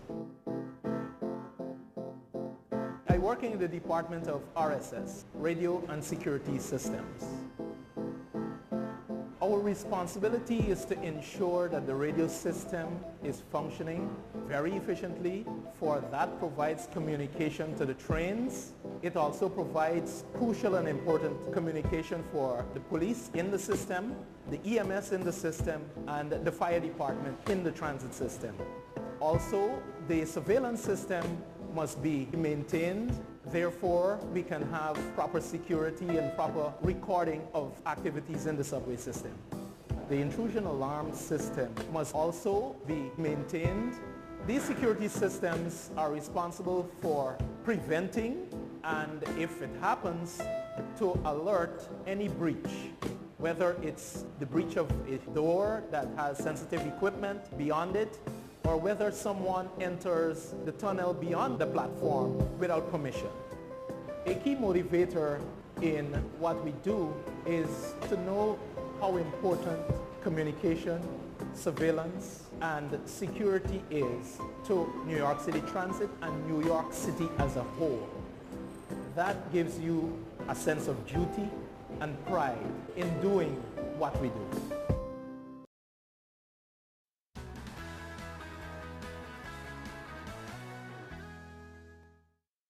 What does a bus maintainer do? My name is Perry Evel. I've been with the transit system for 8 years. I work at Casey Stengel Depot in Flushing, and I'm working as a BMB, which is a bus maintainer. My responsibilities are basically maintaining the buses, changing filters, oil, electrical, undercarriage, hydraulic system, cooling system. My main pick is brake system. We're specialized in brakes. I think our job is the most critical because if the bus don't stop, people will get hurt. When an individual comes to New York City Transit as a maintainer, there's different training that they receive. So they'll get training on the bus from the front to the rear, electrical, diagnostics, body work, depending on what their title is. You have to be a person that cares about your job. You have to be accurate in what you do, especially in my field, where I said, you know, the brakes are very important. It's a safety issue. You check and you recheck, make sure that everything is done correct, and you make sure that your job is done very well. And I'm kind of a perfectionist too, so that helps. I see our buses on the streets, picking up passengers, taking them where they need to go. Makes me feel proud knowing that they're in a safe bus. Since I was young, I love mechanics. I never knew that this would have been my job. It's a great thing to work for the greatest city in the world and servicing millions of New Yorkers and people all over the world. It's a great privilege, and I think it's a great honor to work in this city and the biggest bus company in the world. I actually love what I do. This is my 18th year on the railroad. I love instructing, which is what I'm doing now. I'm instructing student engineers. I love operating as well, so when I can, I still do operate trains, and it's just a great job to have.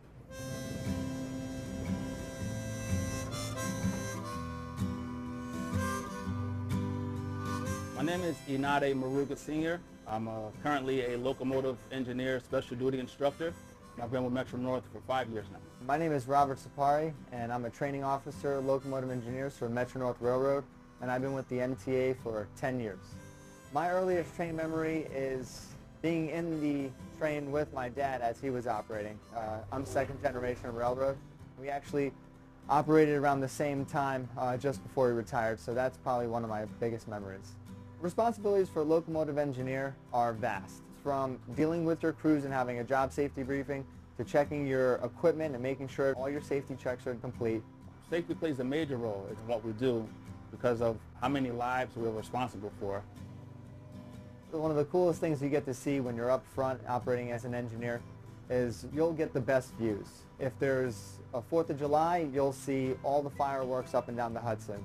You'll see eagles fly in and dip in and grab fish and fly right next to your cab. It's cool to run the Yankees trains, especially when they win. See all those Yankee fans out there, to be able to bring them to and from the games. To just be operating the train through Harlem, to look on both sides and see the buildings and everything, it's just a great scene.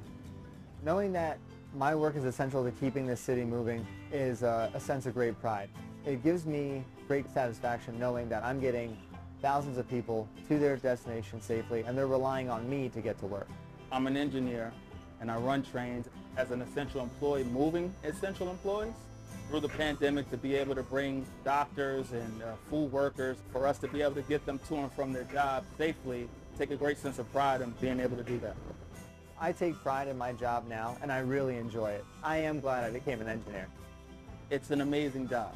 You know, it's a lot of responsibility, but at the end of the day, when I go home, you know, I'm happy with what I've done for the day at work. I know that I have a great job to come to, and I'm grateful for it.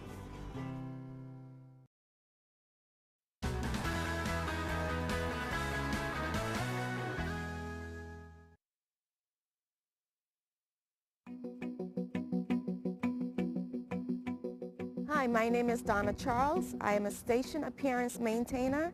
We basically maintain the appearance of restrooms, waiting rooms, platforms, sidewalks. We mop, sweep, dust, sanitize, salt, shovel snow, whatever it takes to keep our stations clean. When you work a line job to go in between the stations, you take out a truck. We have cleaning supplies in it. Certain stations don't have facilities to keep the buckets and stuff like that, so there's always a bucket on the truck, a mop on the truck, and then basically we work out of the truck. And if we have to do quick graffiti removal or something like that, we have something to clean it up with. I'm a platform cleaner. It makes me happy that my job is important because it's important to me to make sure that the people want to come back, that they have a clean place to come to.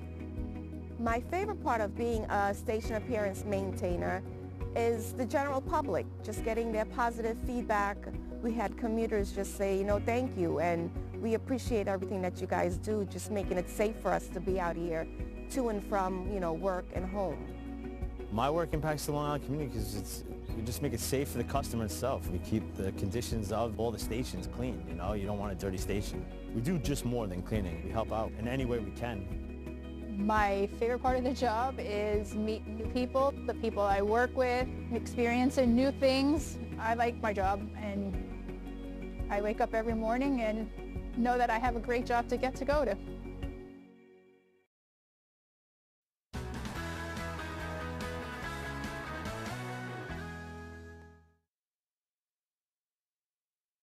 Hi, my name is Ryan Motley.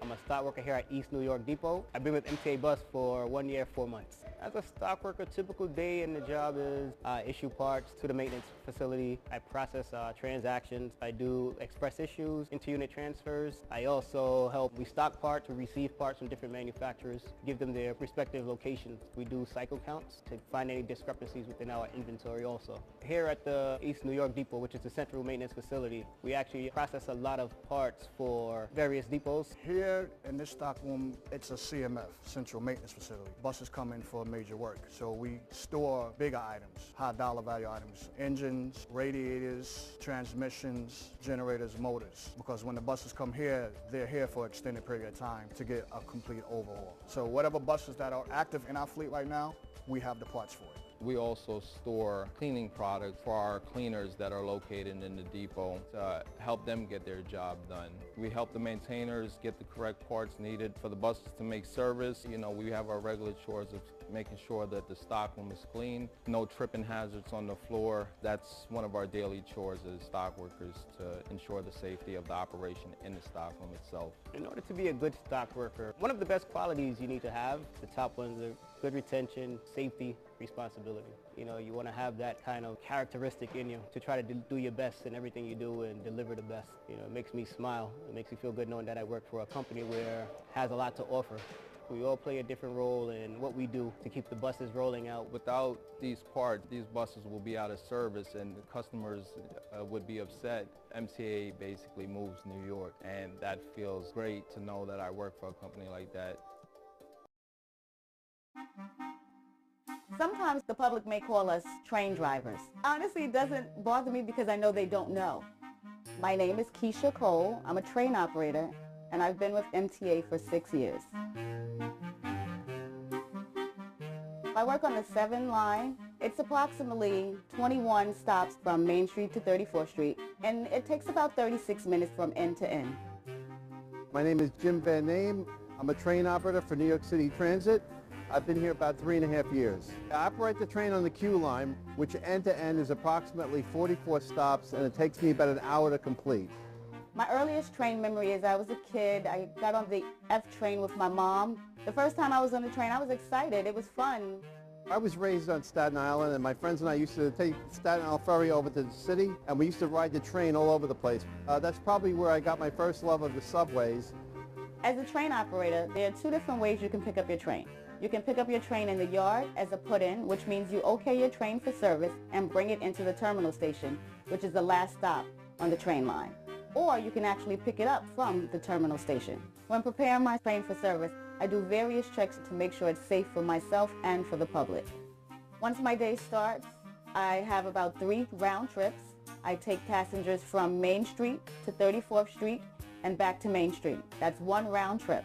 I start over at the yard, and then I have to do what we call a put-in. I have to prep the train for service, and then they send me out over to Stillwell Terminal, and then I go into service. I do my 2 trips up to 96th Street and back, and that pretty much completes my day. It usually takes anywhere from 8 to 8.5 hours. At the end of the day, the 2 ways of finishing the job is to just walk off the train at the terminal station at the last stop and just sign out and go home, or to do a layup, take the train from the terminal station back to the yard, lay it up, put it away for the evening, and go home from there.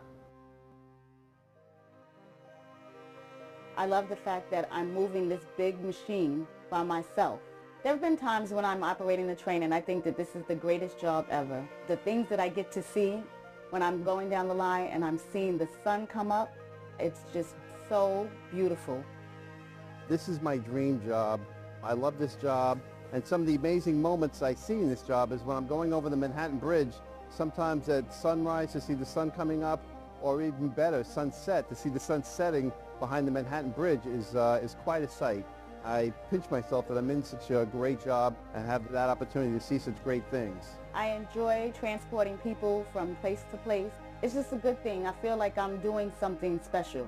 I love trains. I love operating the trains. I love being a part of New York City Transit. And knowing that I'm helping people get through their day and get to where they need to be gives me a lot of satisfaction.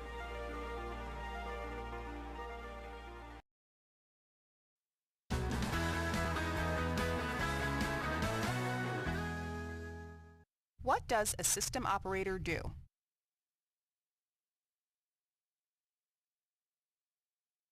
My name is Sejan Edi, BMT Chief System Operator. I have 27 years with New York City Transit. As a Chief System Operator, I'm in charge of the supplying of DC power, traction power. The system operator's responsibility is to oversee all the third rail power that we provide to run the trains in the New York City Transit system. The way that we power up the third rail is we get electricity from Con Edison. We go to our substation, which is converting the AC from Con Edison's high voltage into 650 volt DC. And then from there, going into the third rail, which power the trains. A typical day for system operator involves general order.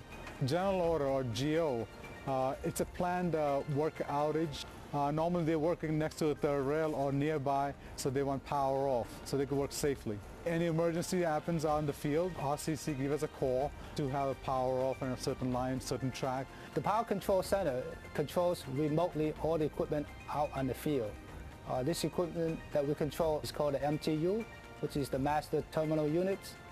We take power off instantly by operating these buttons on the board. As for RCC requests, we normally take power off from gap to gap for emergencies. Red means the power is on. When it goes green, that means the power is off to that track. It's good to know that the work I do helps to keep the employees safe and the system moving.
look.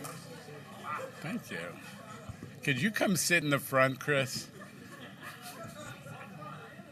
No, I mean, down here with the members of the Third Estate. So we had a great board meeting. Thrilled. Record ridership. I was able to announce. Literally got that news in the middle of the board meeting, and we've got an uptick in how the Wall Street bond rating agencies are looking at us, largely because of what the governor was able to accomplish with the budget. And we heard a lot of, I think, important progress on accessibility, the whole ADA elevator program, and also customer communications, which is not something the MTA has been known for historically, but I think we've made enormous progress. So I was thrilled at what we were able to hear about today. And with that, it's Minton time. Let's start today with Michelle Caskey of Bloomberg News. Michelle. Hey, Jano, thank you. Hi. So just wondering, earlier in the meeting you had mentioned sort of a time frame of, with congestion pricing, that there would be another period where the public could weigh in, where there'd be a public comment period. So given that, I mean, where do you think you are in terms of, because the board, the Transportation Mobility Review Board has yet to come up with an actual structure that they can propose to you guys, to the full board. MTA has been saying for a while now that congestion pricing, drivers will actually start paying it spring of 2024, second quarter. How realistic is that time frame for you now? Are you thinking more summertime? Are you thinking more? Again, I think it is realistic. The process that I described to you and that you just referred to was factored into the schedules that we've been talking about. So the SAPA process, State Administrative Procedures Act, which has those hearings in it, is included in what we shared with you about projecting that we would be implementing congestion pricing in May, in all probability. Mm-hmm. So it is included.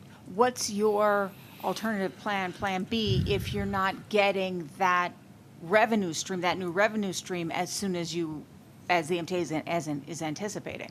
But we are planning that we're going to get it. And but what's the plan if you're not getting it as soon as starting? Well, we've said if you're talking about a month or so, that does not impact. I think I've explained this before, but the point is we need that money so that we can award contracts in anticipation of the revenues being there when we need it for cash flow reasons. We don't need the money next spring or summer. We need the confidence that the revenue's coming so that we can do the bonding, so that we can pay projects which will be built over the next several years. So it's a month or so is not the issue, if that's what you're asking. Okay, but you do. Now, if we don't, we have been clear that if congestion pricing were not to be implemented for some reason, it impacts on all of the projects that remain to be done. We have about $20 million of state of good repair projects and what we call core projects, including things like the ADA upgrades to existing stations. So those could be implemented if the $15 billion from congestion pricing were to be unavailable entirely. But the exact timing is not a matter of huge controversy for us. But in order to bond off of that new revenue stream, there needs to be a history of it. There needs to be, I'm not an expert on this, but at least we factored that. Months. I just want to reassure you, we have factored that into everything that we said about this. Okay. That assuming the system goes into effect next spring, that will allow us to move forward with awarding contracts consistent with the capital program's schedule.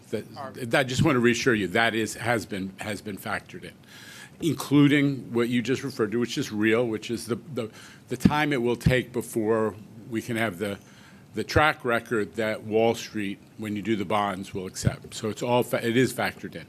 All right, we're going to move forward on the Zoom equipment. We've got Andrew Siff of WNBC. Andrew, live from looks like a subway station. Is that possible, Andrew? Good afternoon. And I just want to add one thing, which is just reassure you, like the physical infrastructure for congestion pricing is 25 to 30% built already. We've all been hearing, news of yard arms going in and all of that infrastructure. We're well underway on the physical construction. All right, Andrew is doing a live shot there from Bedford Avenue on the L. I think you can see it on the Zoom. A busy station recently made ADA accessible. Andrew Siff.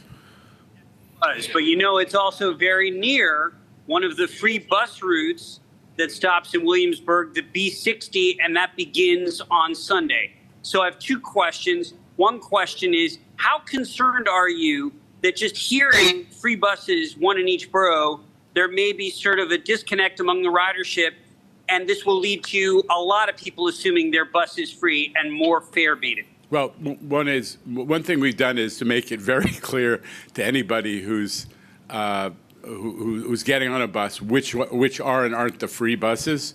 So we have this whole signage both on the front of the bus and on the side, and we've covered the Omni validator and the MetroCard swiping infrastructure. So it's very clear to people which are and aren't the free buses.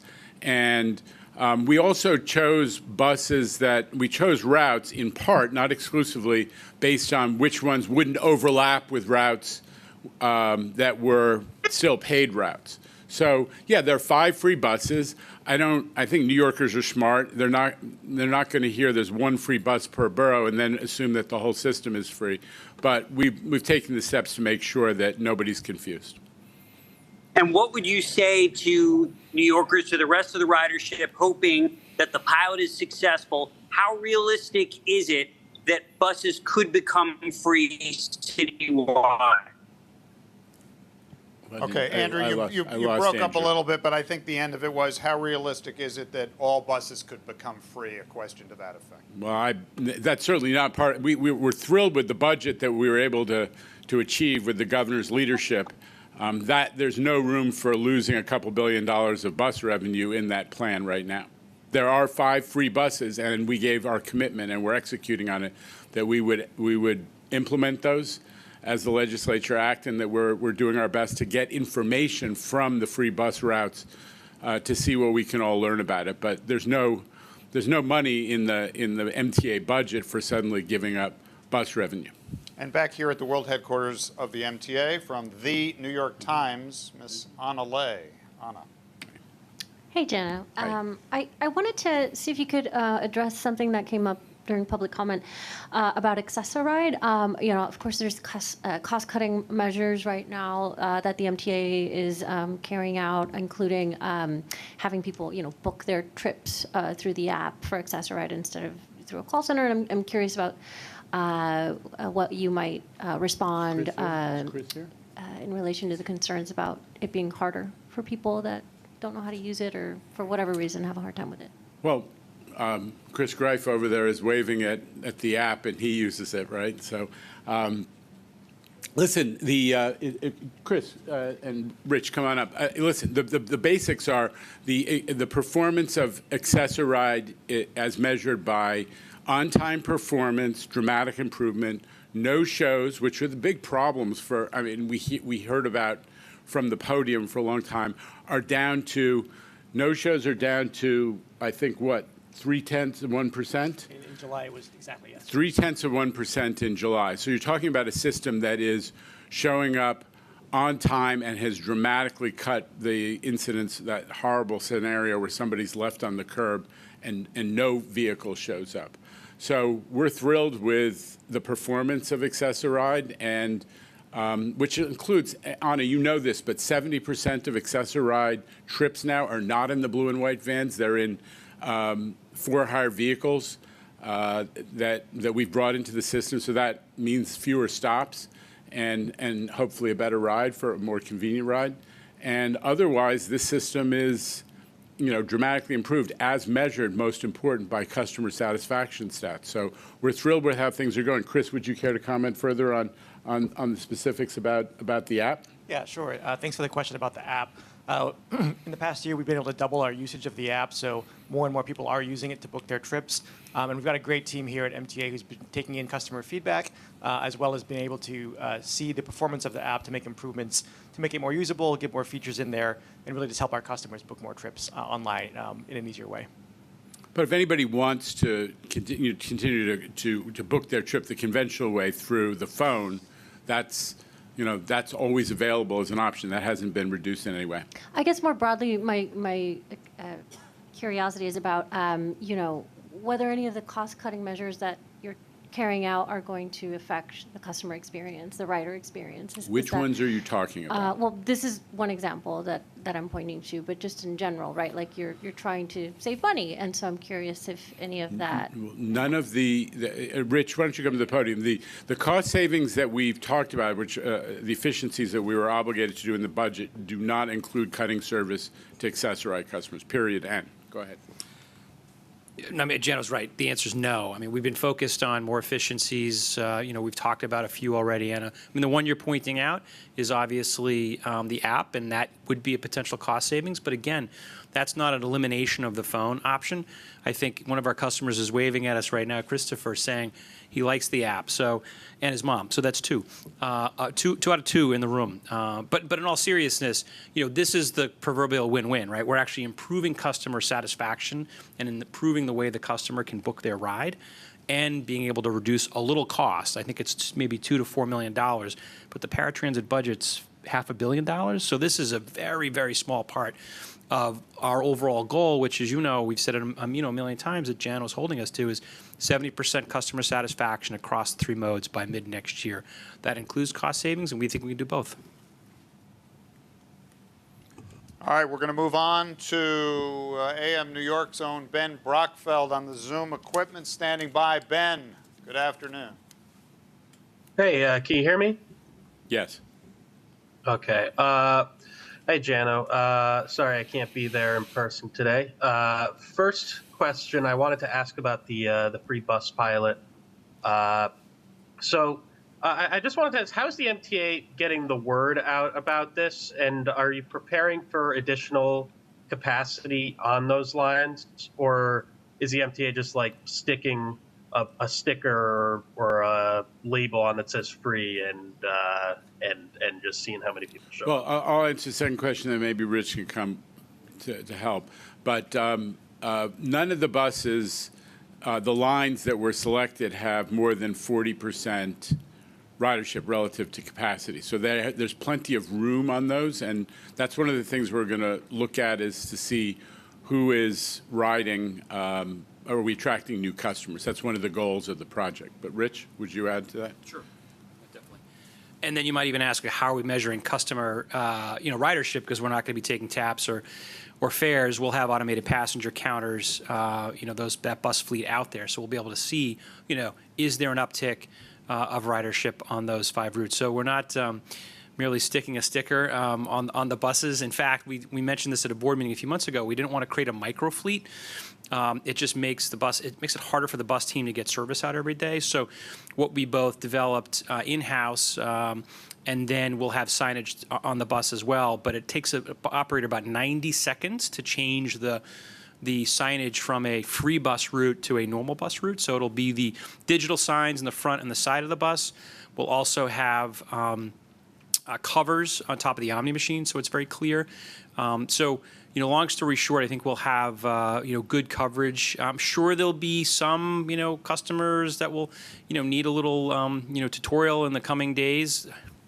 Your help, the media's help, is one, and obviously we'll have lots of information on our website, on our apps, et cetera. But, we're prepared. And as Jano said, we welcome the ridership. We've got a lot of room on those vehicles, but we'll monitor it closely and see if we have to add service. One other question, if I may. So on Captain Rinaldi stepping down from LIRR, I wanted to ask, do you think, so it's been 18 months that she headed both railroads. Do you think that the railroads were, as like a class of things within the MTA, do you think they were run more efficiently under one person versus two?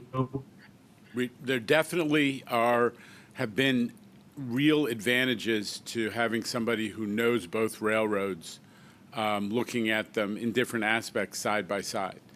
And that's one of the reasons that we're part of what Kathy is going to continue to do is to advise us on cross-railroad efficiencies and helping to advise us as we move into the commuter railroad contract negotiations.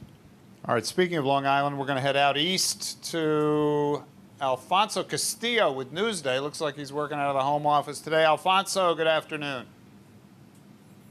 Hello. Got a couple questions, railroad related. On the situation with Kathy and now Rob, can you give any update on long-term plans to appoint a permanent president? Might that be Rob? Do you now begin a search for a permanent president? We've begun a search. Rob absolutely will be considered if he wants to be. Okay. Do you have a timeline in mind for filling that? I think we're, at this point, we sort of set an outside time of 6 months. Okay.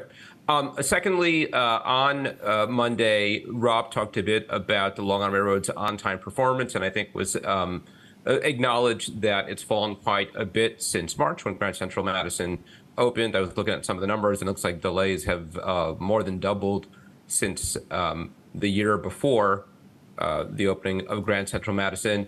Is this indicative of the railroad potentially having a bit off more than it can chew and maybe stretching itself too thin with the opening of Grand Central Madison and some of the issues that have come up since then? And I think a service increase of that scale, 40%, does not, especially since you're operating with a lot of new infrastructure through key choke points like Harold interlocking and pushing a lot more capacity and throughput through those choke points.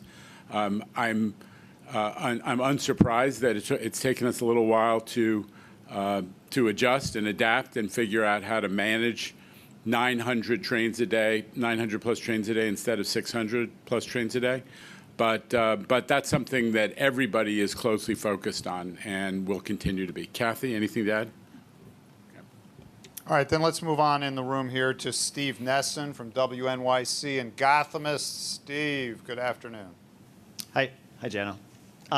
If you don't mind, I just have like 2.5 questions, and one of them's just a quick follow-up. You have to appeal to Minton. He's just a quick follow-up to Michelle's question. You talked a lot about congestion pricing, but you didn't say like a deadline that you need to get the tolling prices from the Traffic Mobility Review Board. Is there a deadline for that, like the latest? We're anticipating that in the month of October. Is there a latest date you could get that, though? Well, we're not negotiating. I'm anticipating it. We've been in touch, and everybody's, I think we're very confident that will happen in the month of October. Cool. And just to follow up on congestion pricing, I know you guys are improving or adding service on certain subway lines, but I haven't heard about changes to buses necessarily. And as you know, London added like 300 buses before it went into effect. And connected to that, do you think? My real question though is like, do you think the city is pulling its weight? I know the mayor's management report came out this week, and they did like 7 miles of bus lanes, which is not going to help you guys. So do you think the city's not pulling its weight and getting ready for congestion pricing? Well, I think one thing I would say before I'll let Rich answer a little more is what that mayor's management report also showed, and one of the tabs highlighted it, is a dramatic slowdown in response times for ambulances, for fire trucks, and for police vehicles. And it really showed, how urgent the need for congestion pricing, doing something about congestion, and it undergirded the rationale for congestion pricing. We are hoping, and expecting to, part of the plan to speed up, buses is definitely some of the things that the city controls. We work closely with them. At the end of the day, they do have decision-making authority on some of those variables. But we successfully moved with the legislature to get the power to do bus lane camera enforcement much more broadly than in the past. So we're doing everything possible to impact on the things that we can control, and we're hoping and expecting that the city will be able to continue their work on that as well. Rich, bus speeds? Just a maybe refine the point. So in terms of being ready for congestion pricing, right? So we have capacity in both subway and bus, right? We would welcome those tens of thousands of folks back to a system that, while we're excited about where ridership is headed, even with unpaid ridership, we still have lots of capacity on bus and subway to welcome those folks back. Again, we'll monitor it closely, but that's that's where we are at. And then, of course, you also know too, we continue to do our due diligence for the Queens and bus and Brooklyn redesigns. Those will be next year. And we expect, we're hopeful that that'll be adding some service as well. Again, not related to the issues of congestion pricing per se, but that's what our customers are asking for. So we're weighing all that, Steve. All right, we gotta move forward, but we may stay on topic here, Steve, because we're going to go to Streets blog. Dave Colon, you got Streets in the title. What's on your mind, Dave? Good afternoon. I don't know if I've ever heard us referred to quite in that cadence. Jano, I do have a couple congestion pricing related questions for you. At the last TMRB meeting that was held, there was a lot of discussion about toll credits for the already tolled crossing, especially when it comes to drivers in New Jersey. And a lot of the discussion from the MTA at least seemed to be that it was going to be something that benefited New Jersey drivers if the tunnels were credited. So I mean, I'm just curious. Why shouldn't everyone entering the CBD pay the same amount when it comes to congestion pricing? And do you think that it's important they all pay the same amount towards the congestion fee? Listen, I'm going to pass on the opportunity to comment on that. We're in the middle of the TMRB process. They're obviously chewing on that. I want to give them a chance to come to a conclusion on what they recommend before I start commenting or our board starts taking positions on things they're still examining. Okay. And then I had another one also a little bit following up on Steve. People do talk a lot about the London congestion pricing, specifically adding buses, not just adding subway service or redesigning the bus routes to make sure that there's a little bit more service that way. Does the MTA have any specific plans? Do they have any engine? Do they have any capacity to specifically add X number of buses? London added 300. Everybody always says for specifically when congestion pricing starts, more express buses, more local buses, what have you. So Dave, in fairness, they implemented the congestion pricing not coming out of the heels of a global pandemic where, ridership dropped, here by 90%. We're back up to maybe 70, 75%. So I think that London, respectfully, is not a good comparison because of that just basic fact.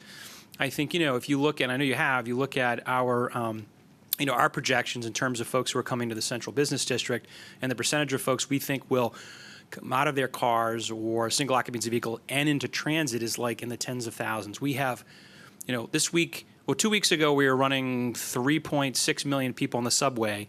Yesterday we ran 4.1 without missing a beat. And the same is true on buses. We were carrying in the summer 1.2, 1.3 million.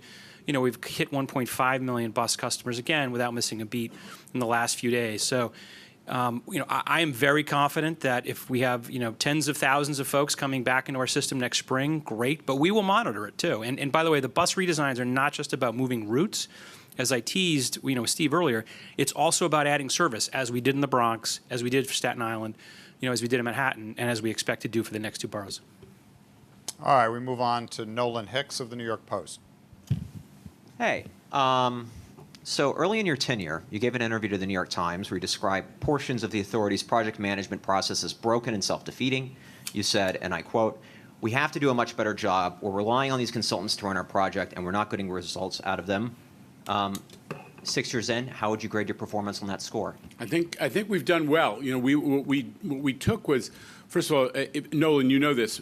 When we created construction and development, there were 4 or 5 separate capital construction organizations spread around the MTA with completely different standards of how they did projects. A lot of the work was the old way of when you the people, the in-house people were designing projects. They were designing them to 100%. They were designing the same pump room that they'd done since 1993, and then they'd hand it over to a bunch of consultants, and the projects wouldn't be managed by MTA professionals, and we didn't have that much construction management expertise.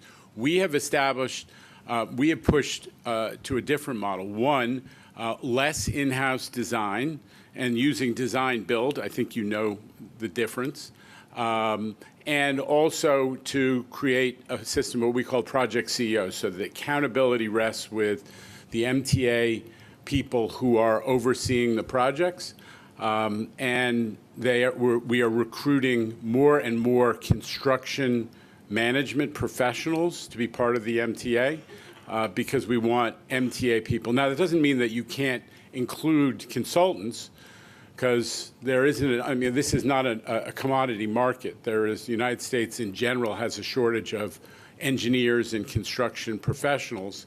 And in New York, we can't afford every construction professional we might like to have on staff. But we've created a system with this project CEO of focusing accountability on an MTA professional, somebody who answers to the MTA centralized construction development organization. So I think we've done pretty well, but it's still a work in progress. And Jamie has continued to advance down that path using both the tool of having a project CEO and creating real project accountability, but also to use the tools of design build to have the MTA doing less design and more focus on the staging and management of construction and the execution of the project. Now, I understand that your view, involves us hiring, thousands more, but we have moved in the direction of having more in-house construction expertise and more in-house construction accountability. Most of that answer focused on most of that answer focused on pushing projects through the pipeline. I'm wondering about sort of the state of the projects that make it into the pipeline, not to be accused of dwelling again, but over-design does seem to be sort of a rather common thematic appearance, and I'm wondering why it keeps happening 6 years in. Well, again, I think you and I probably agree more. One of the things that I said when I was in charge of construction development is the MTA historically has had a habit, because they were so much the biggest transit operator, of over-customizing. So we've actually, did some work on looking at the specific design standards for very, up and down componentry and aspects of, different engineering aspects of the project, to see if we were looking at opportunities to become more conventional in the rest of the world, and in so doing save money, so that you didn't have to have something that was bespoke every time you did an MTA project, which obviously adds cost. So I think you and I agree, probably. It sounds like more. Jamie, would you like to talk about that more? Just to say that not to get too technical, but we don't want to confuse design and planning. So as the chair is saying, our goal is, once we have a project and we decide we're proceeding with it, that's where we can make the biggest difference of not over-designing, not over-customizing, make sure that we're doing the basic work of putting that together, and then get it out to the market through design build and let the experts come and execute that project for us. We also do planning for the long term and think about the long-term viability of projects. And for that, you want to be as conservative as you can, because you have to make decisions on a level playing field and make sure that, using scarce taxpayer resources, we don't go and trigger a project. We don't start a project unless we're pretty conservative about where we're going. That doesn't mean that a conservative assumption made in planning in any way becomes the design of a project. And that's really, I think, the mistake that you're making. All right, we got to go. Michael Oreskes has been patient from Strauss News Group. He's on the Zoom equipment right out in front. Michael. Okay, thank you. Thank you, Tim. Actually, let me ask a question on the very interesting story Nolan had this morning. The story described a report by the MTA and presumably by your partner railroads analyzing alternatives for accommodating the increased rail traffic after the new Hudson River Tunnel is finished. Since all three of those alternatives involve major expansion of the station, either to the south or to the north, does that mean that you've concluded that the other alternative, sometimes shorthanded as through running, isn't adequate to accommodate all the additional traffic? No, and one thing I have to, since you raised the question of Nolan's story this morning, and Nolan's sitting right here, I just need to be clear about one thing. We are not involved with the design of the Penn expansion project. It is underway. It's the project of Amtrak and New Jersey Transit. The expansion, if and when it happens, is a gateway second or third phase project, and we're not involved with that. The only way that the MTA has been drawn into this is because there needs to be an initial, this is an environmental law technicality, an initial determination of some kind by the environmental overlords that Penn reconstruction is its own project and can move forward separately.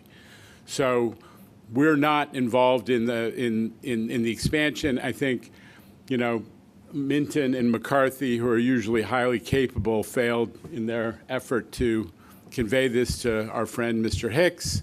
But I just want to be very clear: the expansion is not an MTA project, and we're not involved with it.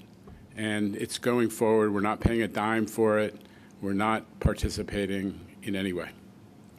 Although, if I might, the question of through running would involve the Long Island Railroad and the New Jersey Transit in a huge way changing their relationship. But the determination, yeah, I mean, but I think we will have to get through that. I think Amtrak and New Jersey Transit are the ones who are responsible for making that evaluation and ultimately the presentation through the environmental process.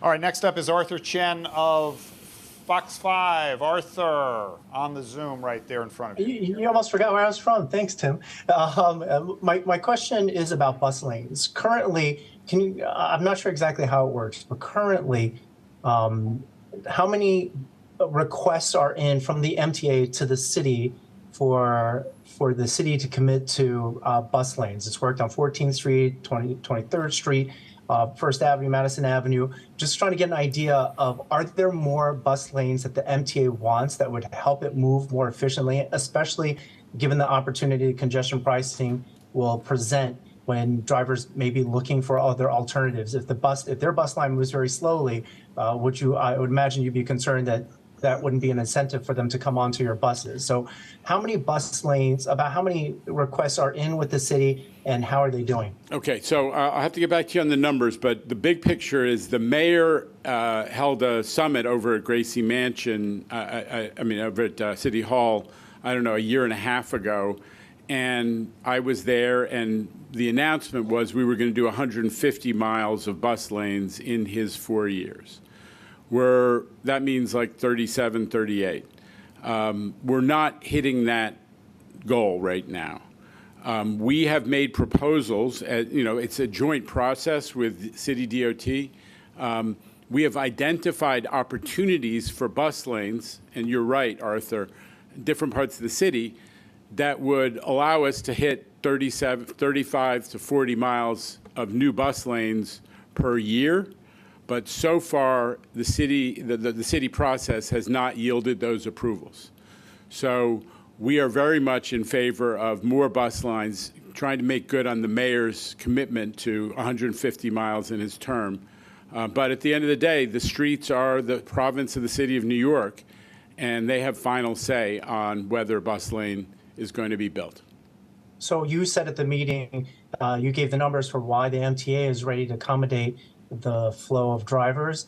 Would it be fair to say you're a little bit concerned about whether or not the city is ready? No, I don't know if that connection was made exactly in the way you're describing, Arthur. I think what we've said is we have plenty of capacity on subway and bus for the, literally somewhere between 25 and 100,000 people who are projected to come onto transit as a result of congestion pricing. We have plenty of capacity today. But we would also like to make the whole bus system a lot faster and a lot more attractive for all New Yorkers. And we're pushing forward with bus lanes as part of a multi-pronged strategy, including redesigning the routes so that you can get faster from A to B and not get caught in some choke point, and also doing bus lane camera enforcement, so people are blocking the bus lane, get a ticket, and they don't do it again. So we want to make buses a lot faster, and it's especially important from an equity standpoint. There are lots of neighborhoods, and they're mostly working class and middle class communities where people don't use the rail system. They don't have easy access to the rail system, and buses are their principal form of mass transit. For those folks, we need to make it faster. All right, wrapping up the questioning today will be Evan Simcoe Bednarski of the New York Daily News. Evan. Good afternoon, Jenna. How you doing? So to get back to buses for a second, but to take it away from congestion pricing, do you have any update from the city as to the state of the Fordham Road project since the summer? No. Okay. Another quick question. You mentioned arrests and summonses for fare evasion. They've gone up, pretty markedly over the past year.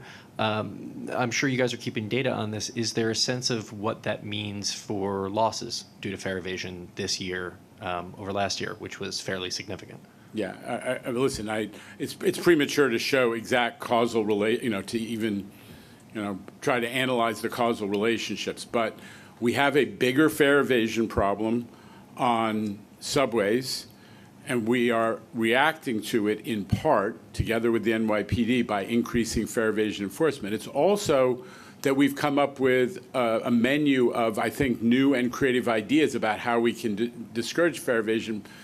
You know this stuff, but we really pushing the Fair Fares program out there. So fare evasion is never a crime of poverty. Looking at the physical aspects of our fare array, especially those exit gates, that seem to be encouraging or inviting opportunistic fare evasion, and in addition to targeted enforcement.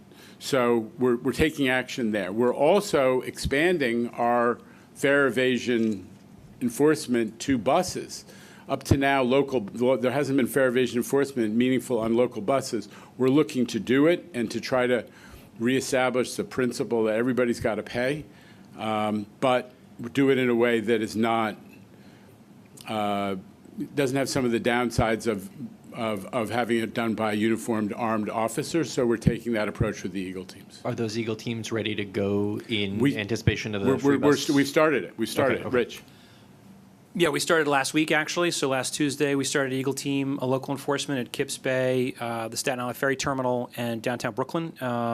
Last I was told, which was Monday morning, we had written 500 summonses, given out lots of warnings to individuals, and that will continue, with the support of NYPD. And I just want to say something. Before we start fare evasion enforcement actions that are new, we're getting out and trying to spend a week or two with heavy outreach to let people know that this is coming. So everybody, to the extent that there was some behavior that people got accustomed to doing during COVID, especially when we had the front of the bus shut down, we're trying to remind folks that we're back in payment mode. And that message, it's important to us not to just start the enforcement without some warning, encouragement, and education. All right, thanks, Jenna. Rich, one more thing? Yeah, just importantly, so Jenna was right. We prefaced the enforcement starting last week with about a month, maybe 45 days of that information. So we waited until after Labor Day, knowing that students were coming back and maybe some folks who had some time off in the summer. So, but yeah, we are trying to be fair with customers, let them know. Obviously during COVID, we didn't collect fares for 9 months. That was a long time ago. The expectation is now they pay. Folks, so, depending on the circumstance, we've been, as I said, giving out warnings, but we've also given out about 500 summonses over the last week. And since we're on this topic, and you can tell I've got a lot of brain space for fare evasion issues, gate guards. So the gate guards program is actually a money raiser. Every station that we've done it, we're able to analyze, and it's showing that it is increasing actual fare payment and reducing fare evasion, because that exit gate is the superhighway of fare evasion.